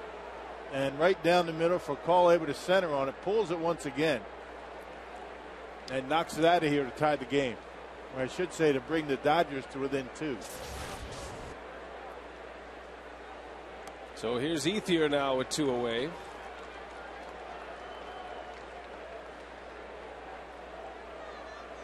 And a big spot for Burns with Manny Ramirez on deck. Dodgers scoring for the first time here in the 5th inning. Ethier is 0 for 2. He lined out his last time up. He sent Catalanato deep to right, just in front of the wall, for the final out of the 3rd inning. Burns struck him out in the 1st.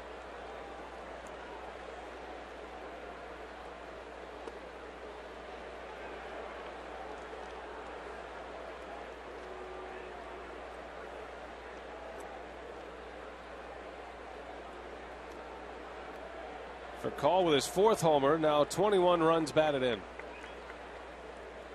And Ethier sends one high in the air, deep right field. Back is Catalanato. This one's going to be out of here. Back-to-back home runs for the Dodgers.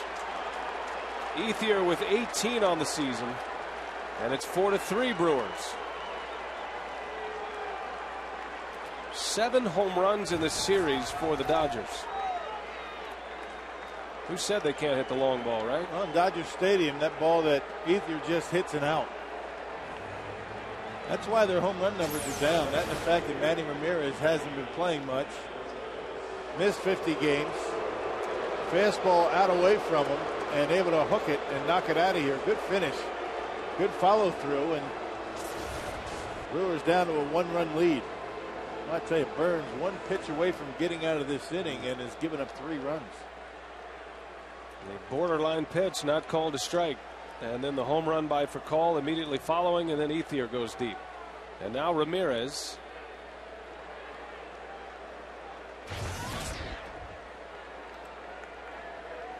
Ramirez singled off Burns in the fourth. Got a jam shot that he punched over the head of Gamble at third base. Fifth time this year the Dodgers have gone back to back for Furcal and Ethier. And there's a strike on the corner.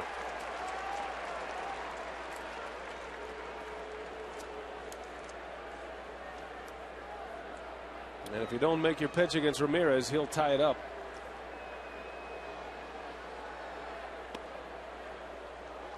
Two and one.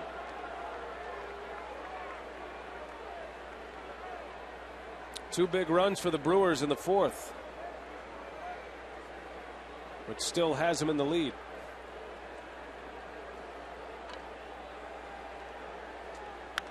Ramirez chased one, pops it up. Catalanato with room, and in fair territory makes a catch.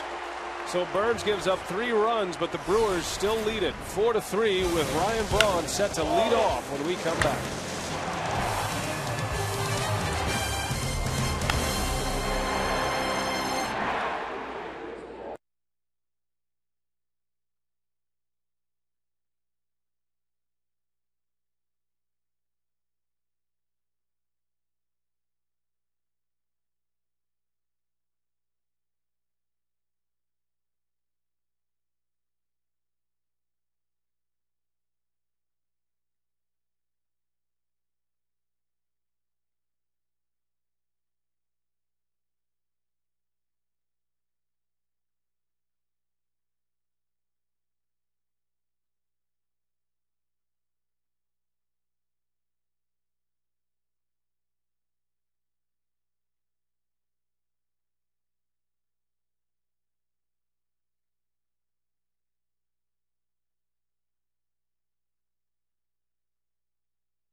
Pick up an entry form at your local National City branch.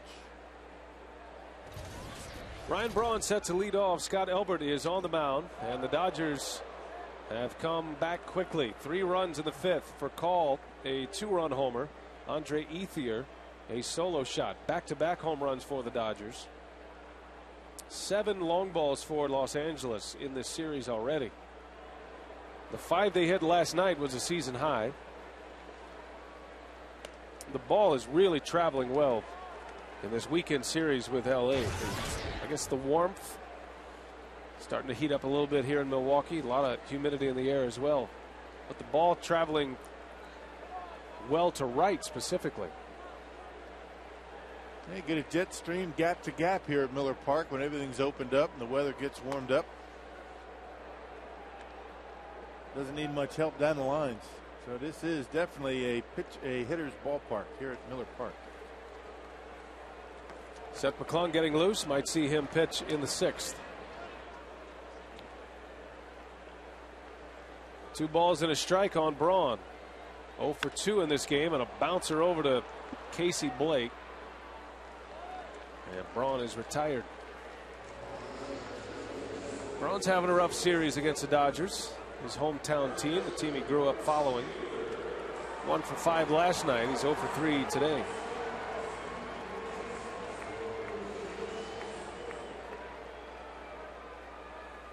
Scott Elbert, former first rounder by the Dodgers, back in the big leagues, just put on the roster today in relief of Weaver, and all of a sudden it's a game again.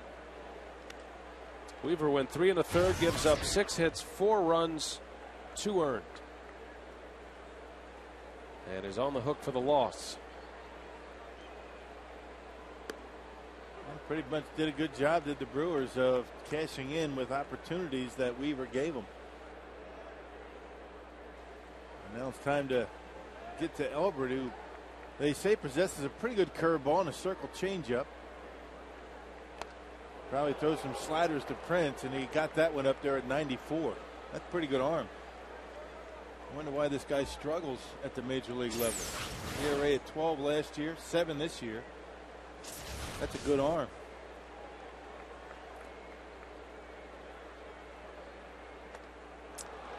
And Fielder a strikeout victim. So he backs up the big fastball with a little slider, and Fielder is gone. First strikeout for Elbert. 2 gone here in the 5th, and that brings up Matt Gamble. That's not where Martin wanted it. He wanted it down in the dirt, but he'll take it off the plate. Prince comes up empty.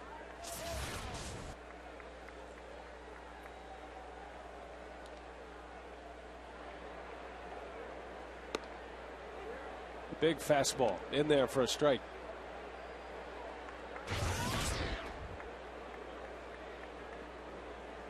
Gamble struck out looking in the 3rd inning. He walked in the 1st.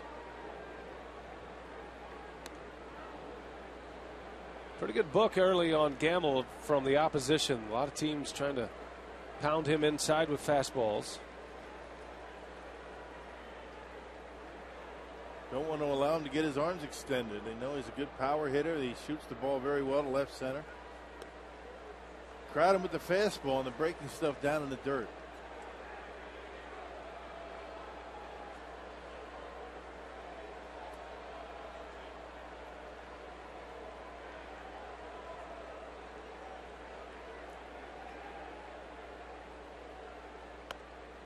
Strike. 2-2. Yeah, right at the top of the strike zone that time, very close to where Furcal that 2-2 pitch was. That one called a ball. Furcal ended up hitting a home run.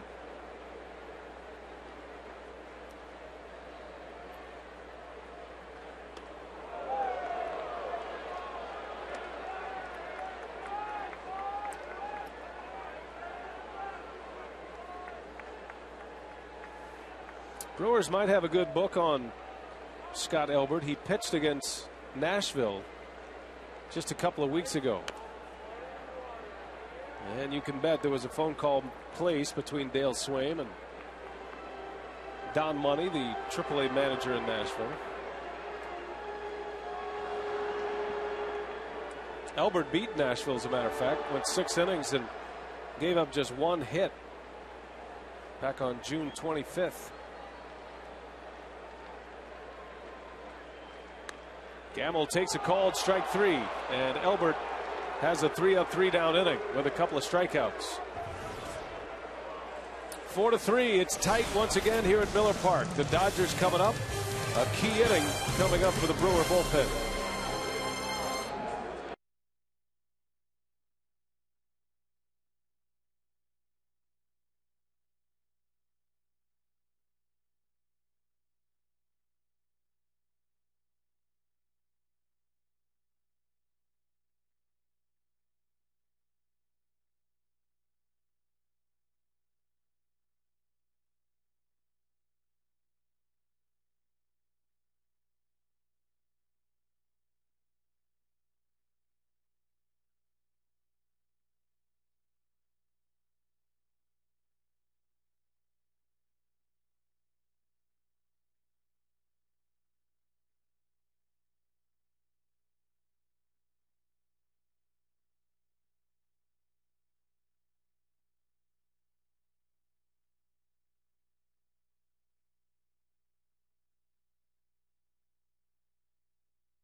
presented by Usingers. Usingers in baseball. It's just not summer without them.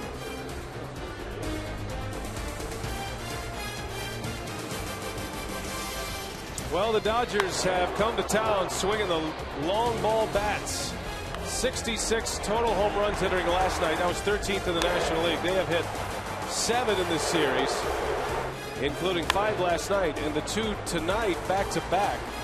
That has them right back in this game.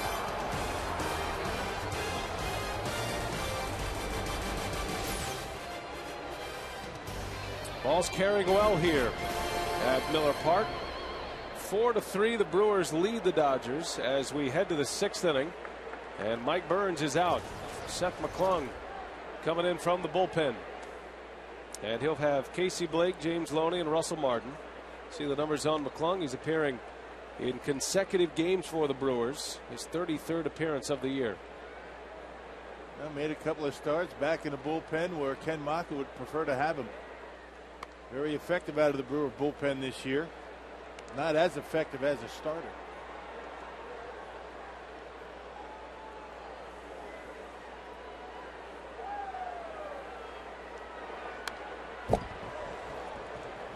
McClung brings the big fastball.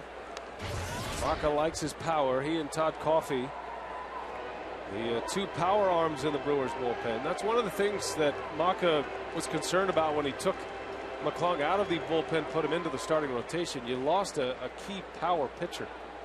Sometimes you need velocity, and this is a spot where you need velocity. And a power pitcher that can give you 3 innings. More importantly, you essentially lose your long man out in that bullpen.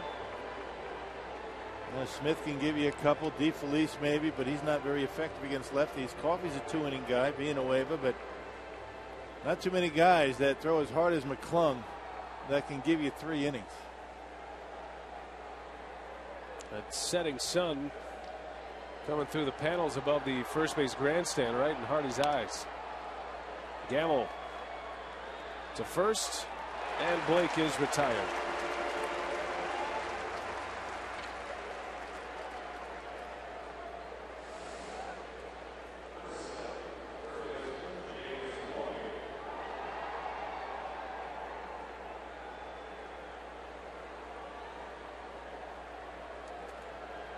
McClung to face James Loney. Seth last night had to come in and get the final 2 outs. Did give up a hit, an infield hit, but pretty stress-free outing last night. But when you're talking about relievers, it's not just the pitches they throw in the game. It's the pitches they throw in the bullpen, preparing them for the game, that also count. And Stan Kyle's the bullpen coach. He keeps tabs on not only the pitches that are thrown in the game, but also how many guys throw before they get in. So that all goes into the equation. Yeah, well, the arm doesn't know if it's in the bullpen or the game, right? So it's actually pitches that arm has had to throw, and that has an impact on their effectiveness when they go out to get out there on the mound during a game. Bottom line is you don't want to get a guy up too often and not bring him in. Maybe once a night you get away with it.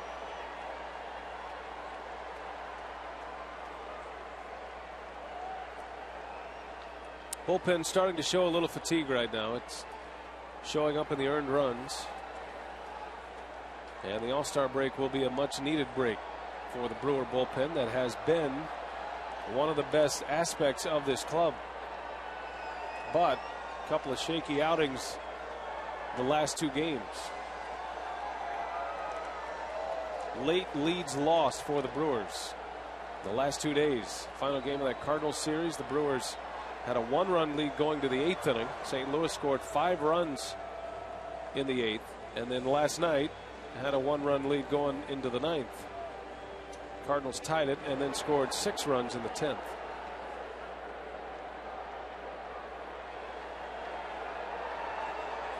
Two balls and 2 strikes. Loney the batter. And McClung misses. 3-2.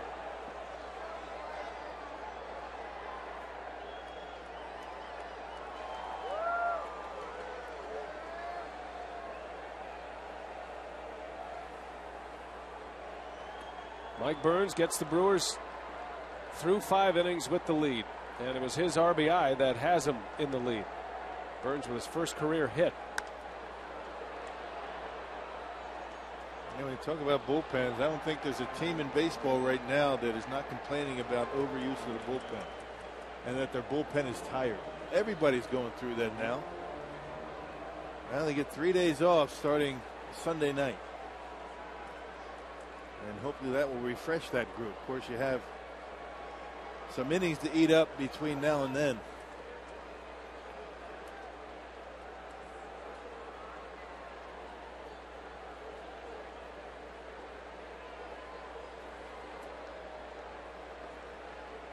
Four 4-3 Brewers lead. 1 out, top of the 6th, and the 3-2 from McClung, lined into center field, a base hit. Good piece of hitting by Loney. Well, tonight on CBS 58's 10 at 10, in just the first 10 minutes, you'll get your most important news and your complete first alert weather. Tonight and every night on CBS 58's 10 at 10 news. Good to be back on WMLW. Back on Fox Sports Wisconsin tomorrow for the final game of the series. And what a dandy on the mound. Giovanni Gallardo against Clayton Kershaw. Two of the best young pitchers in all of baseball. Brewers trying to win tonight and give themselves an opportunity at a series victory tomorrow afternoon. Little jam shot. Got a chance for 2 here. Counsell to Hardy. Hardy to Fielder. And a 4-6-3 double play. Nicely turned by the Keystone combination of Counsell and Hardy.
After 4 innings of play, the Dodgers scoring 3 times in the 5th inning.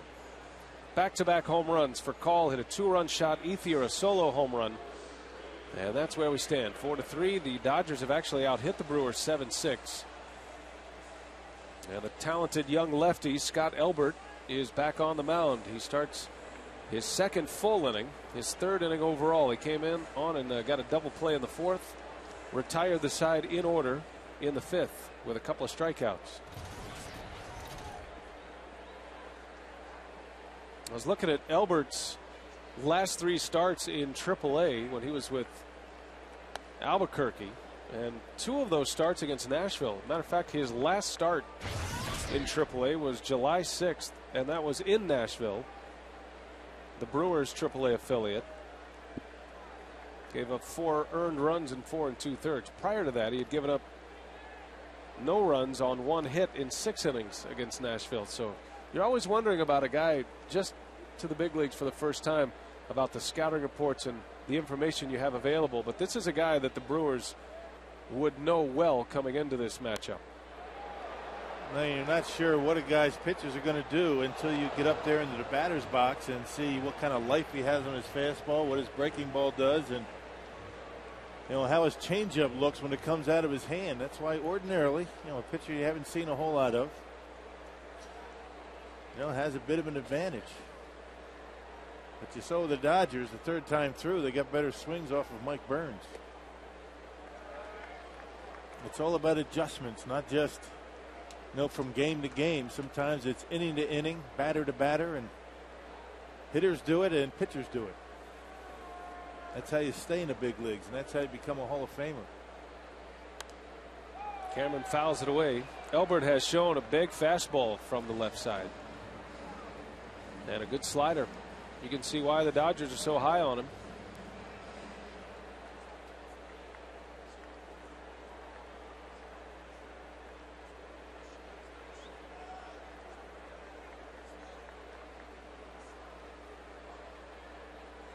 Two balls, two strikes, and a fastball upstairs. Walks have not been so much the issue for Elbert in the minor leagues.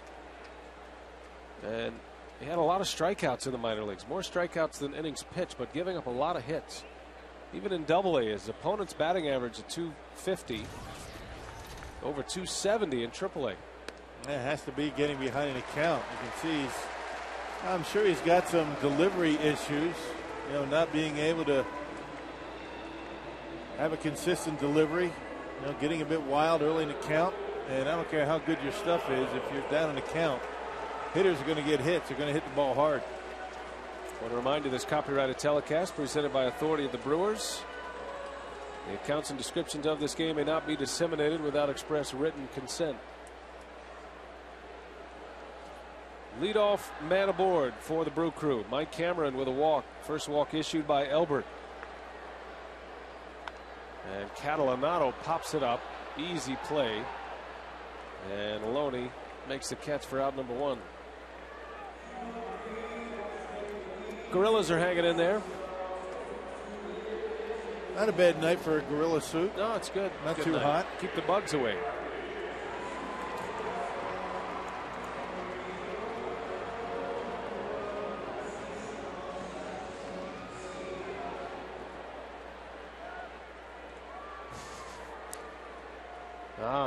I get it. The guy in the banana suit and the gorillas. Look at him. He's eyeballing him. I get it. That's Michael Odino directing, ladies and gentlemen. That's good stuff. Telling a story with the pictures. Our great crew, camera operators.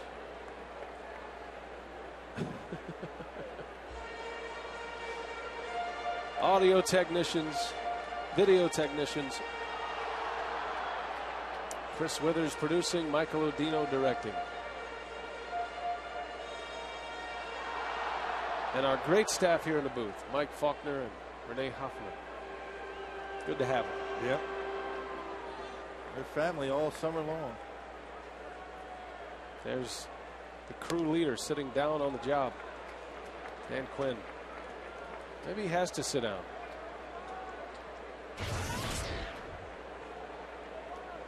Hardy tripled his last time up, and he scored the fourth Brewer run. He was driven in by Mike Burns, Milwaukee starter, and now all of a sudden Scott Elbert falling behind in the count. So when we talk about statistics, sometimes they can be deceiving. A guy who doesn't walk many, that doesn't mean he doesn't have control problems. Right. Sometimes wild in his zone. Get too much of the plate, you fall behind. Now you get behind 2-0. Instead of walking a guy, you give up a double. Those are still control problems.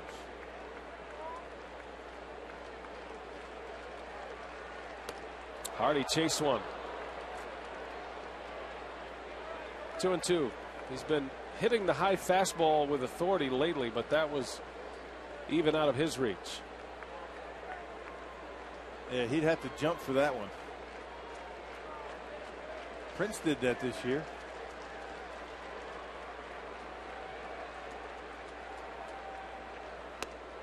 And that's a called strike 3. The throw to second is in time. Strike him out, throw him out, double play.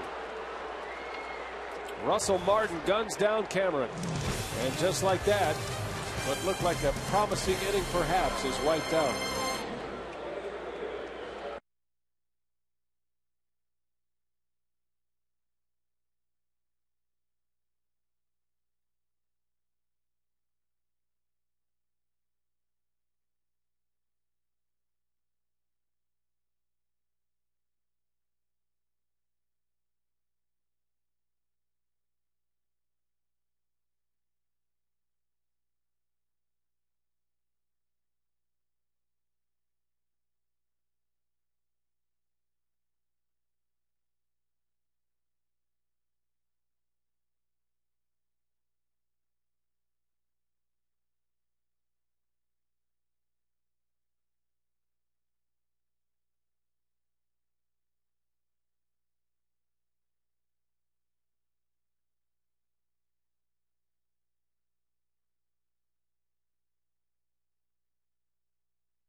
'24. That's a Friday, and the first 10,000 kids 13 and over, I should say 13 and under, will get a Prince Fielder Fathead Tradable, and that's compliments of Century Foods and Dean's.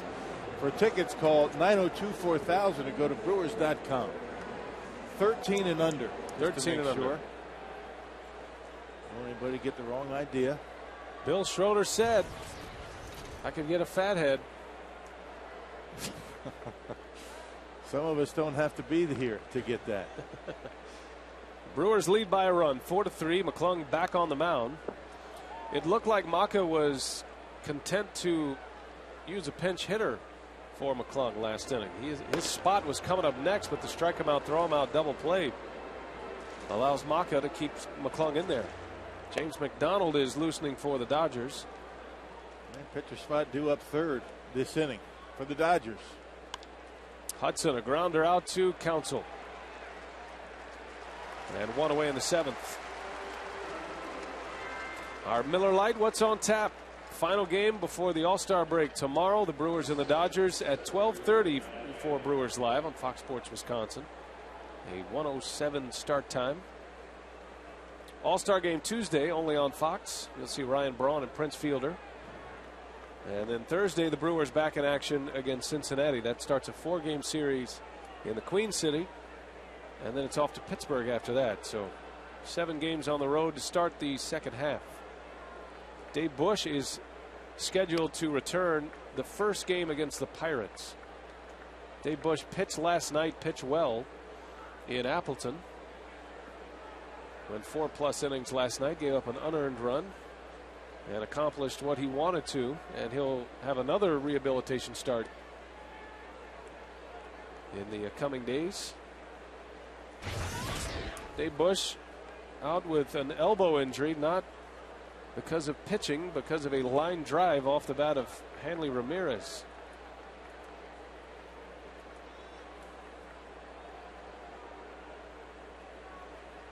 Bush will make his next start on Wednesday for Double-A Huntsville.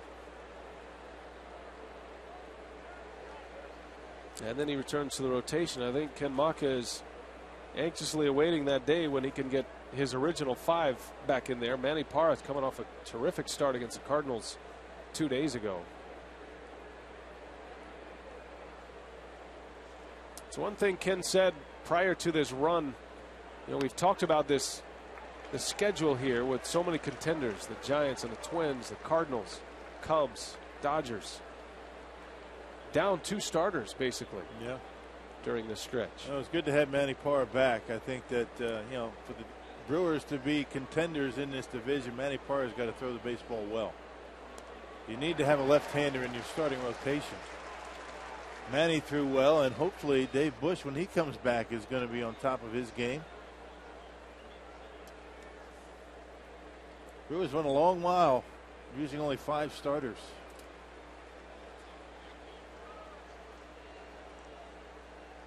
One out for Matt Kemp. Kemp has had a red-hot month of July. He's 16 for 32. A 500 hitter. 1 for 2 tonight. And that one's on the corner. A called strike 3. And Kemp doesn't like it. Jeff Kellogg has been in the crosshairs a little bit with a strike zone tonight for both teams. And 2 gone for McClung. He comes all the way back to get Matt Kemp. No, Kemp thought the 3-0 pitch was not a strike, and he didn't think that was a strike. That looked like a pretty good pitch. McClung fired up about it.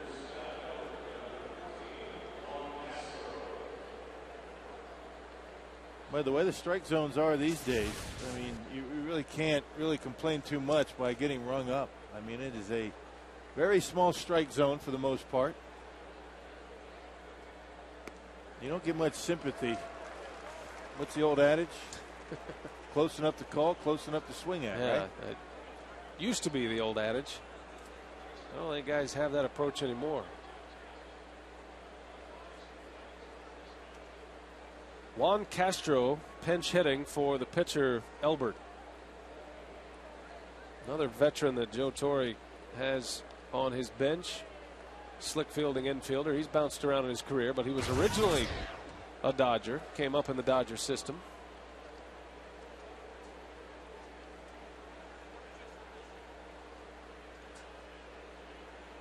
I think hitters are so used to pitches being called balls that they're surprised when they're called strikes.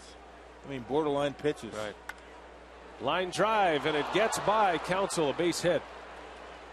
Boy, Castro smoked one into the opposite field. I think Craig thought he had that ball, just kind of shot right by him. That's how hard Castro hit that one. I think Counsell very disappointed that that ball wasn't in the glove. Not much of a swing. Looked like Craig was there, but ball got by him. Base runner for the Dodgers. Tying run is aboard, and Juan Castro. And Bill Castro wants a word with Seth McClung. And if I was Bill Castro in this situation, I would tell McClung to pitch him away. He has pulled everything in this series. Every at-bat, he's pulled the baseball. Even his outs have been to the right side. Hey, tomorrow afternoon against the Dodgers, the first 15,000 fans 17 and older get a Chevrolet Brewers keychain featuring the hot dog racing sausage as compliments of Chevrolet and your local Chevy dealer. Mitch Stetter getting loose. He'll have Ethier scheduled to hit next. 7th inning. The Brewers lead the Dodgers 4-3. The Dodgers have the tying run on here with 2 outs. Mike Burns still in line for the win, but the bullpen is going to have to finish it off. For Call swings at the first pitch. McClung taking the bout right out of his hands. A base hit, but a runner left. McClung leaves with 2 scoreless.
needed it. That's because Furcal hit a 2-run homer with 2 strikes and 2 outs in the 5th inning.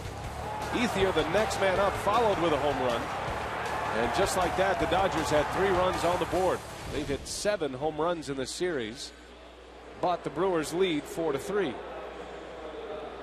Sellout crowd tonight, 43,466. The 20th sellout of the year.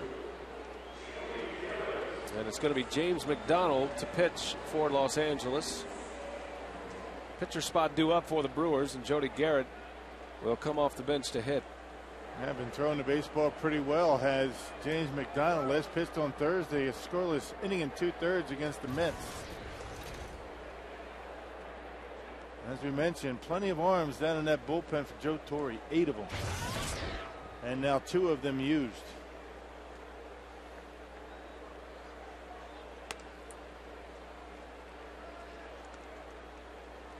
Jody Garrett has 1 hit as a pinch hitter this year.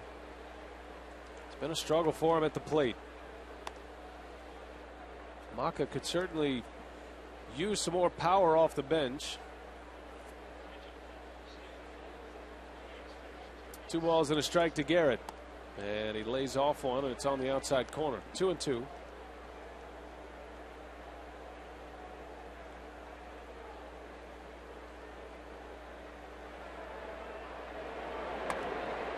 Full count.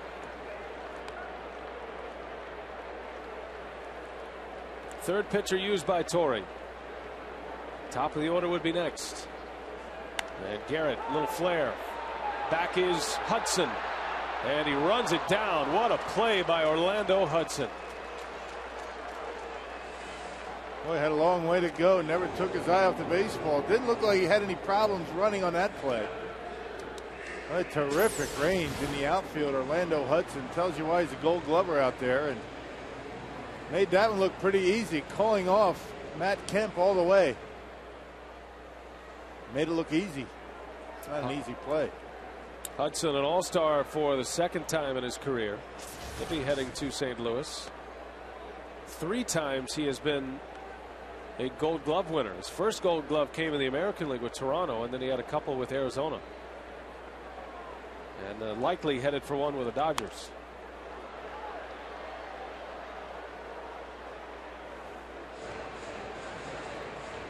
Jason Kendall with Coffey loosening in the bullpen. Coffey a much needed day off yesterday.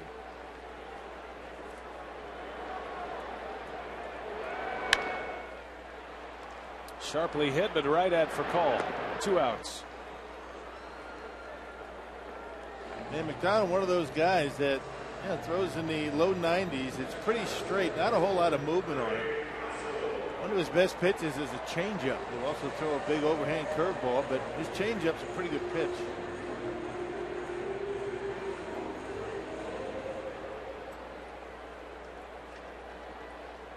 Jeff Weaver started, went 3 1/3 for the Dodgers, gave up 4 runs, 2 earned.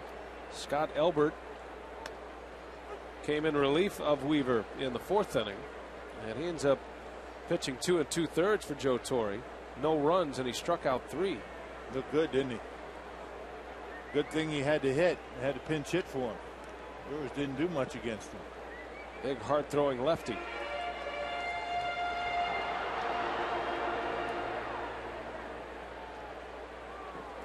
Counsell has 1 hit tonight. He tripled and scored in the 1st. He scored on the Furcal error in the 1st inning.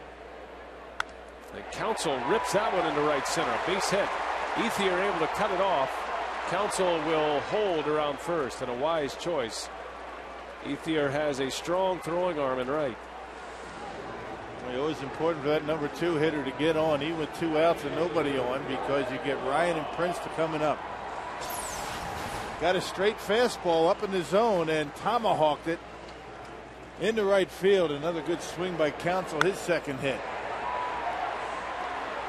It's good play by Ethier out there. He covers a lot of ground. He was able to cut off the double. And just the threat of his arm with Braun and Fielder coming up, Counsell didn't bother.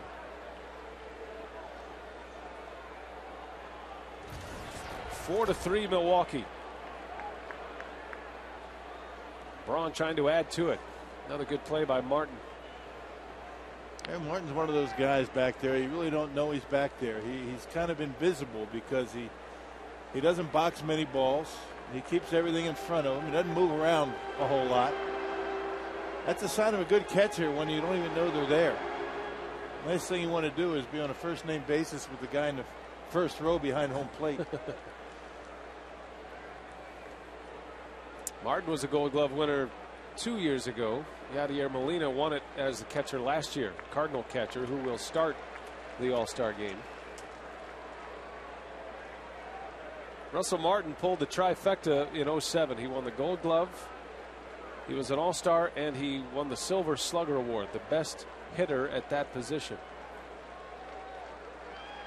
Big year in '07. Last year, numbers were down a little bit, but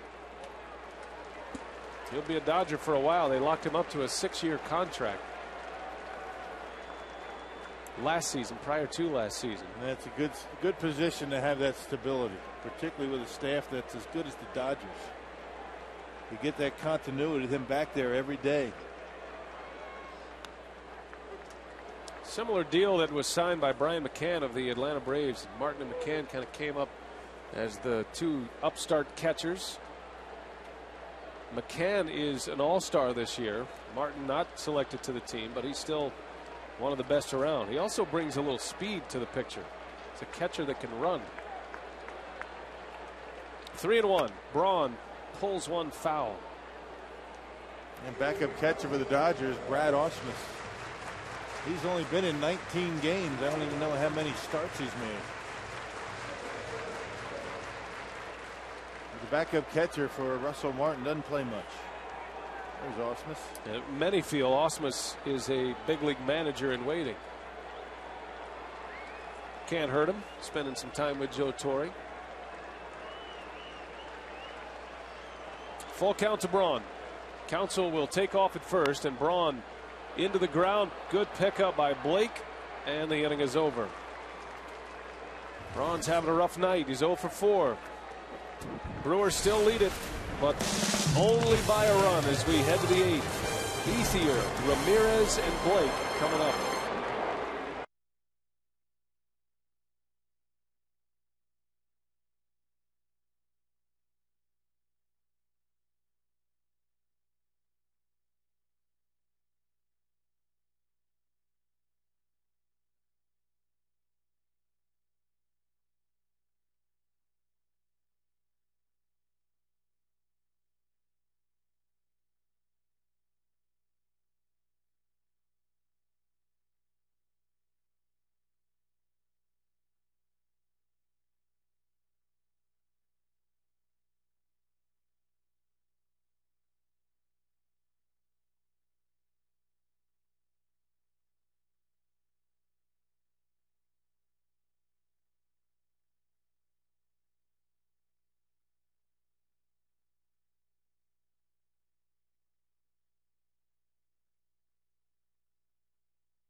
Year, and it is another tight one at Miller Park.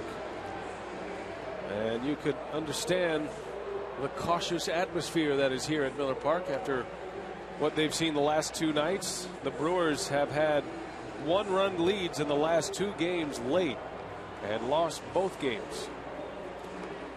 Let's see if tonight is a different story. Todd Coffey unavailable last night, back in there tonight, his 42nd appearance of the season, and he will have to go through the middle of that Dodger order. Andre Ethier, Manny Ramirez, and Casey Blake.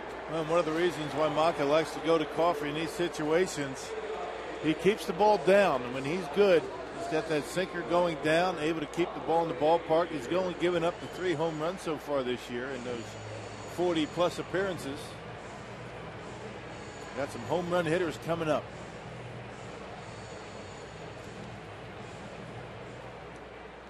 Brewers by 1. Mike Burns still in line for his second career Major League win. He went 5 tonight, gave up 3 runs on 6 hits. But it was Burns' first career Major League hit that drove in the run. That gave the Brewers their 4th run, and that's the run that has stood up to this point. Ethier has homered in consecutive games in the series. Hit number 18 in the 5th inning.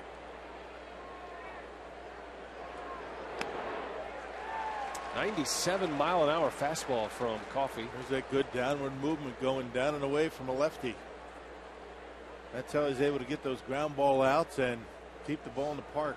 Keeps it down there. He's in good shape. 0-2. Close pitch, good take from Ethier. That's what they say about Andre Ethier. He's starting to put up the big power numbers. Really starting to understand his strike zone. The .252 hitter, but 18 homers and 56 RBIs now. Fouls that one away. Those two things go hand in hand most of the time. Understanding the strike zone and success at the plate. You can't have one without the other.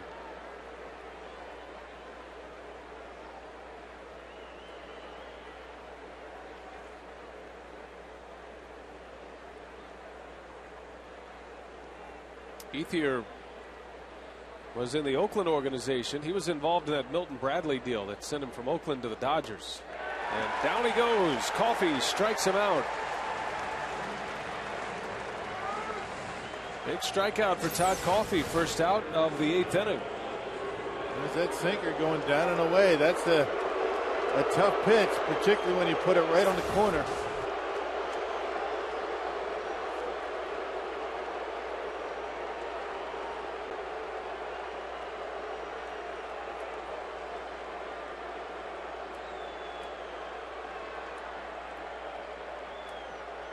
Manny Ramirez batting for the 4th time. He has a hit tonight. Chases one. Started with a slider that time.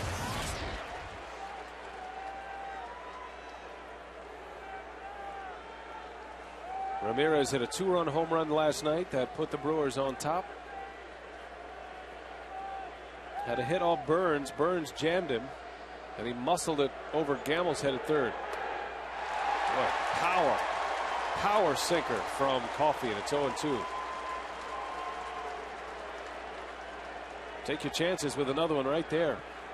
And just try and throw it lower. Don't try and elevate the fastball too much with this guy at the plate. 0-2 to Ramirez. They got him, struck him out, threw him a slider, and Todd Coffey has back-to-back strikeouts here in the 8th inning. Well, 2 sliders and a sinker, and that wasn't the best slider in the world because it went right down the middle, but it was down around the ankles. Started Manny out with a slider. Good movement on it late, 84 miles an hour. Sinker in on the hands at 96. And then a little spinner up there. Does the job to get him. Boy, had some good downward movement on that pitch. Can't do it any better than that. Great sequence from Coffey. Now Casey Blake, and he chases a fastball down and away.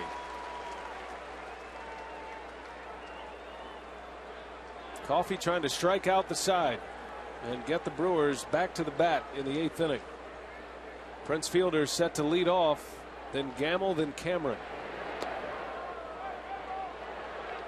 What a difference a day makes for Todd Coffey, huh? That day off yesterday. A couple of days ago, you could tell that he was laboring out there on the mound. Didn't have that life, that finish on his pitches. He does tonight. Coffey gave up 2 runs in an inning, part of that 5-run Cardinal 8th inning. Different kind of stuff tonight as Blake takes one down and in. 2 balls, 1 strike on Casey Blake, who is 1 for 3. Singled in the second. has a strikeout on his line as well. A single, a strikeout, and a ground out.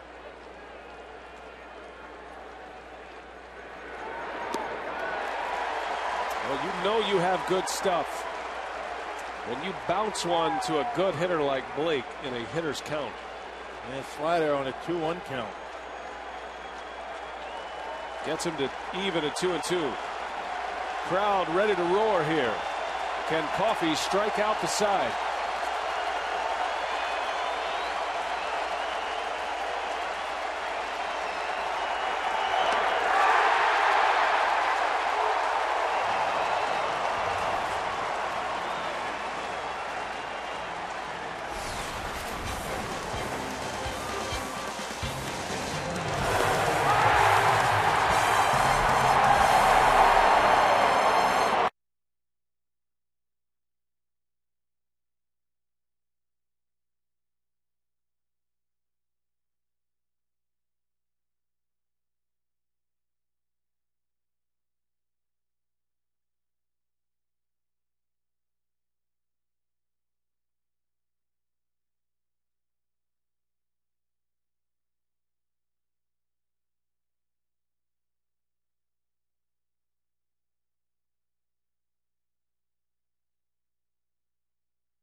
Bottom of the 8th, and it's the left-hander Brent Leach back on the mound. He pitched last night, and he's up there to face fielder Gamble and Cameron. Well, he got some activity down in that Dodger bullpen. So if it gets to Cameron, you might see a pitching change. 33rd appearance for Leach. 2-0 record. Gave up the home run to Gamble last night. Back on the saddle again here tonight. 18 2/3 innings for Leach. Brent Leach, one of 2 left-handers Joe Torre has now after the call-up of Scott Elbert, who went 2 2/3 scoreless here tonight.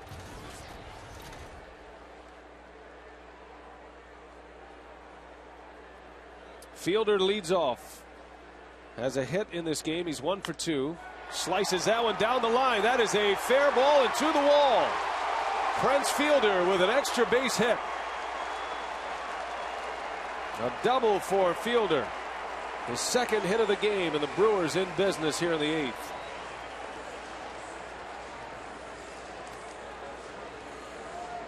Another run, it looked good, wouldn't it? Nice job slicing that one down the left field line. Last night against Leach, Matt Gamble hit his longest home run as a Brewer, and maybe his biggest. Put the Crew on top. Bottom of the 8th inning. Got to get Prince to third base somehow. Boy, chased one. Gamble ready to swing, and he fires away at a breaking ball in the dirt. Pretty good chance that Leach isn't going to challenge him with a fastball like he did last night. So what's he do? Starts him with a breaking pitch.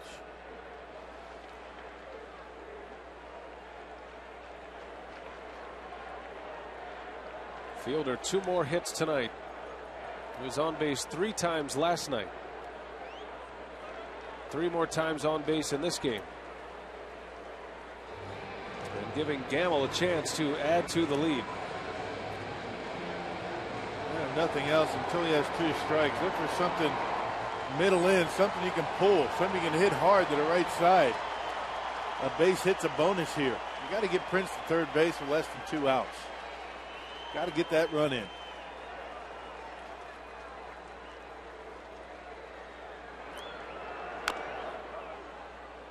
Fouls one off his foot.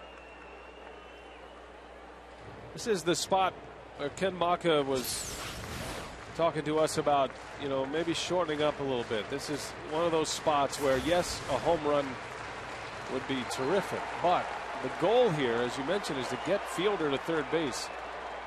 You can't afford a strikeout. Something's got to be pulled on the ground at least, at the very least. Situational hitting.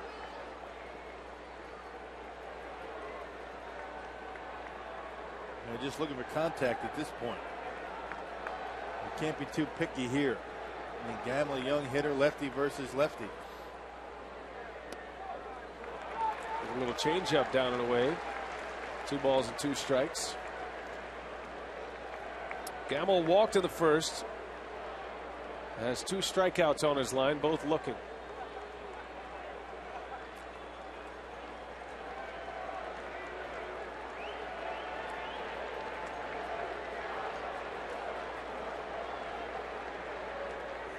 Laid off. Breaking ball in the dirt. Good play by Martin to keep Fielder at second.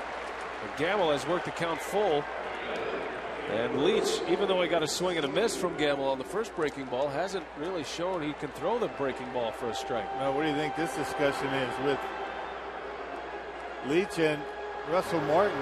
Maybe reminding him what he did to that fastball last night on a similar count. I think it was a 3-1 count last night with Leach throwing to Gamble, threw him a fastball right down the middle. Gamble hit it out of the ballpark. Let's see what he does here. Maybe the slider. Matchup of rookies. Leach against Gamble. The 3-2. And a strike called on the outside corner. And for the 3rd time tonight, Gamble goes down without a swing. I think Gamble was expecting slider, didn't think it was going to be a strike, and took it. With that one up enough and right on the outside corner. And he just watches it go by. He knew it was a strike.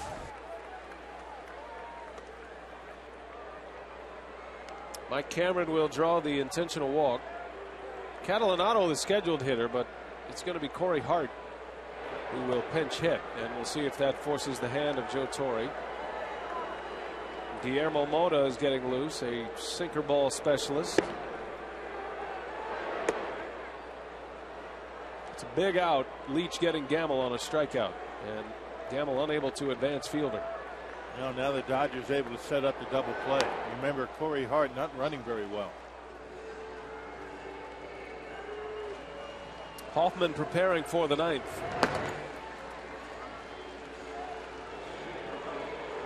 So Corey Hart is announced, and that brings Joe Torre off the bench. And he's going to make a pitching change here. Hart will hit for Catalanato. Torre is going to go get Guillermo Mota. 2 on, 1 out. Bottom of the 8th. Stay with us.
Sinker ball or Mota.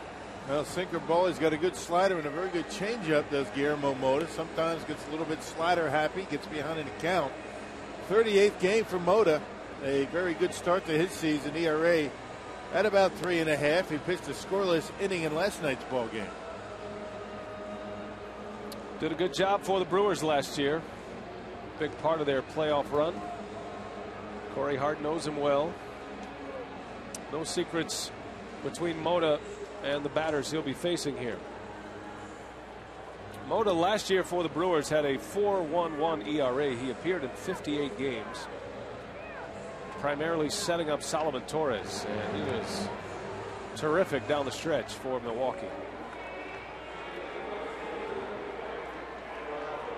Second tour for Mota in Los Angeles. He was Eric Gagne's setup man back in 02 and 03, and returns to Los Angeles this season as a free agent. 2 aboard. Fielder is at second. He doubled to start the inning. Mike Cameron was intentionally walked. Well, if you're Corey Hart in this situation, you got to make Mota get one up in the strike zone at least early. He's swinging one down around the knees. Pretty good chance for a double play. Corey's not running all that well.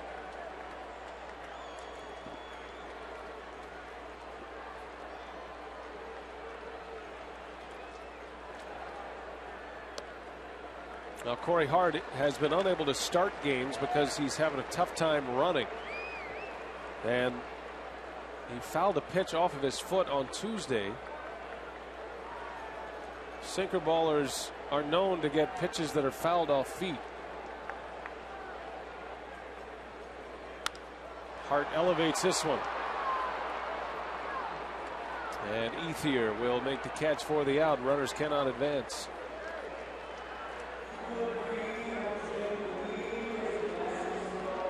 You try to put all that out of your mind, but I'm sure it's somewhere down deep, the body trying to protect itself. Yeah, you're thinking anything middle in, something sinking, you're going to pound it off that foot again. And well, Corey did get a pitch up in the zone, but just wasn't able to get the bat head out on it. Got jammed. That's what Ken Mock is saying right there. That ball is a pretty good pitch to hit. Hart came about as close as you can get to breaking his foot with that foul ball, but it's knocked him out of 4 starts. Here's Hardy, and a slider from Mota. Casey McGee will hit if his spot comes up. Pitcher spot due up next.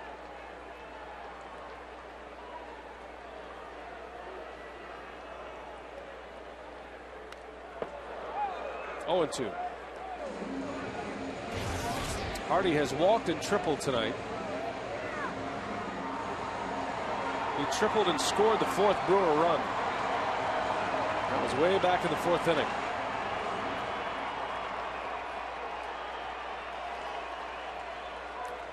Fielder swatting away some bugs.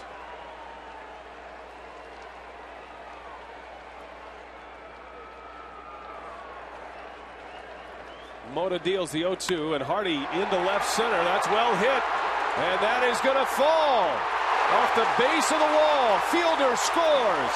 Here comes Cameron right behind him. He scores, and J.J. Hardy with a 2 RBI double.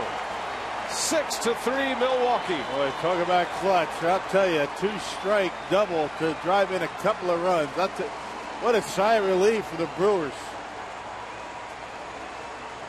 Well, you get a couple of insurance runs, a changeup, and J.J. able to stay back on it. Look at a nice short stroke, keeping that bat below the shoulders, and knocks it off the wall, scoring Prince and Cameron, who was intentionally walked. Well, J.J. coming up big last couple of nights. Hardy had 2 hits last night, 2 more hits tonight. A triple and a double and a walk, and he drives in a pair. 2 huge runs, and the Brewers with a little cushion here against the Dodgers. 6-3 Milwaukee. Here's Casey McGee.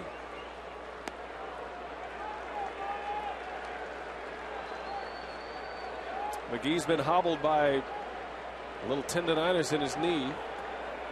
He's been unable to start, but he's come off the bench to pinch hit the last 2 games.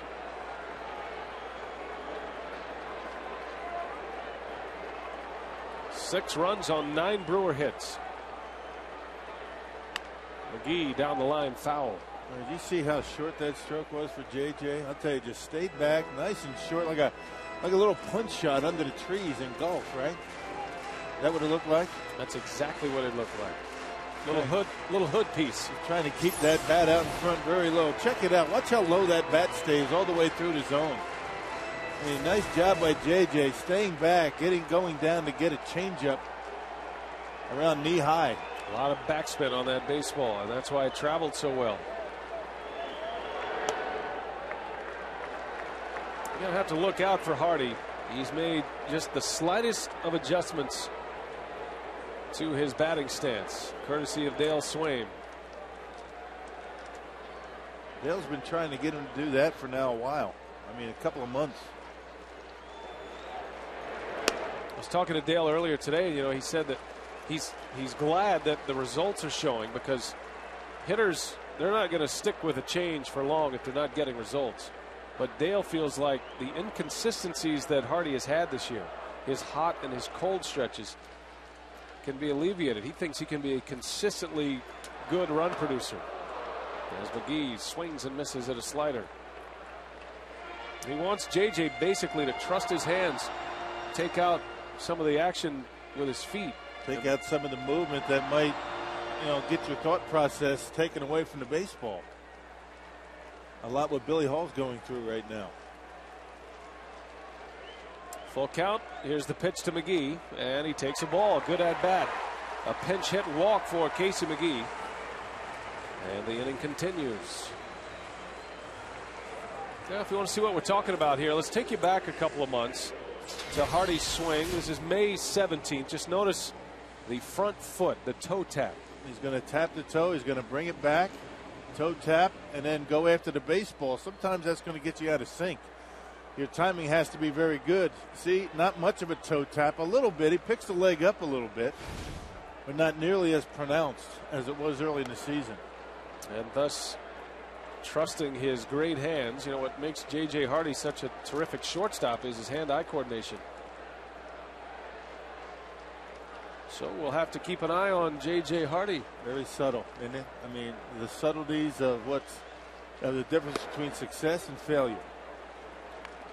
But you saw how, in the shot we had back in May, how far the foot traveled. Mm-hmm. About a foot. Yeah. 12 inches. Big hit for Hardy, a double and 2 RBIs. And now Kendall trying to keep it going here, and it's a little flare, and it's going to be caught by Hudson. The inning is over, but the Brewers get 2 big runs. J.J. Hardy gives Hoffman a 3-run lead.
overtime. Once again, the Brewers give the ball to their closer, Trevor Hoffman, the all-time saves leader. And a 3-run lead to work with here as we head to the 9th inning.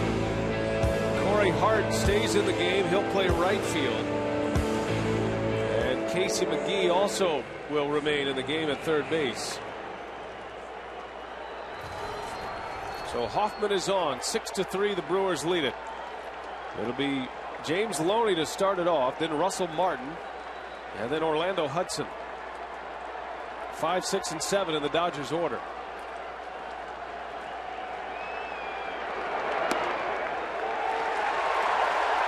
Ordinarily, you'd be happy with the bottom of a batting order coming up. But this bottom of the Dodger order, not too bad. As you see the defensive changes, Corey Hart in right, Casey McGee at third. And Loney out to short. Hardy coming in. Nice easy hop. And one away. Such an important out for any closer, especially Hoffman, who has struggled here lately. Now the Brewers lead by 3. Our 4th game reset. The Dodgers had back-to-back home runs in the 5th inning and wiped out a 4-0 Brewers lead. It was quickly 4-3 after that 5th. Mike Burns still in line for the win. Burns had a hit and an RBI, both career first for him. And J.J. Hardy a 2-run double in the 8th. Here's Russell Martin. Yeah, last 2 appearances before tonight, Trevor Hoffman not able to get the leadoff hitter against the Cardinals. Gave up a double to Skip Schumacher. Last night a single to Russell Martin.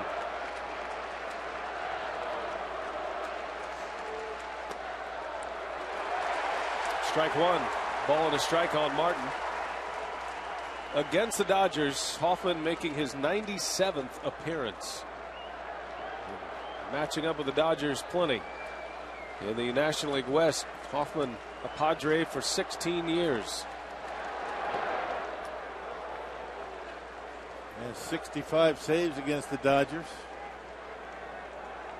That's a career for some guys. Not many of the same guys around than when he started. None of them. Last night, Hoffman gave up a run on 3 hits. Dodgers were able to tie it in the 9th. And then they'd ultimately win it 12-8. A bouncer, another one to Hardy. 2 up and 2 down.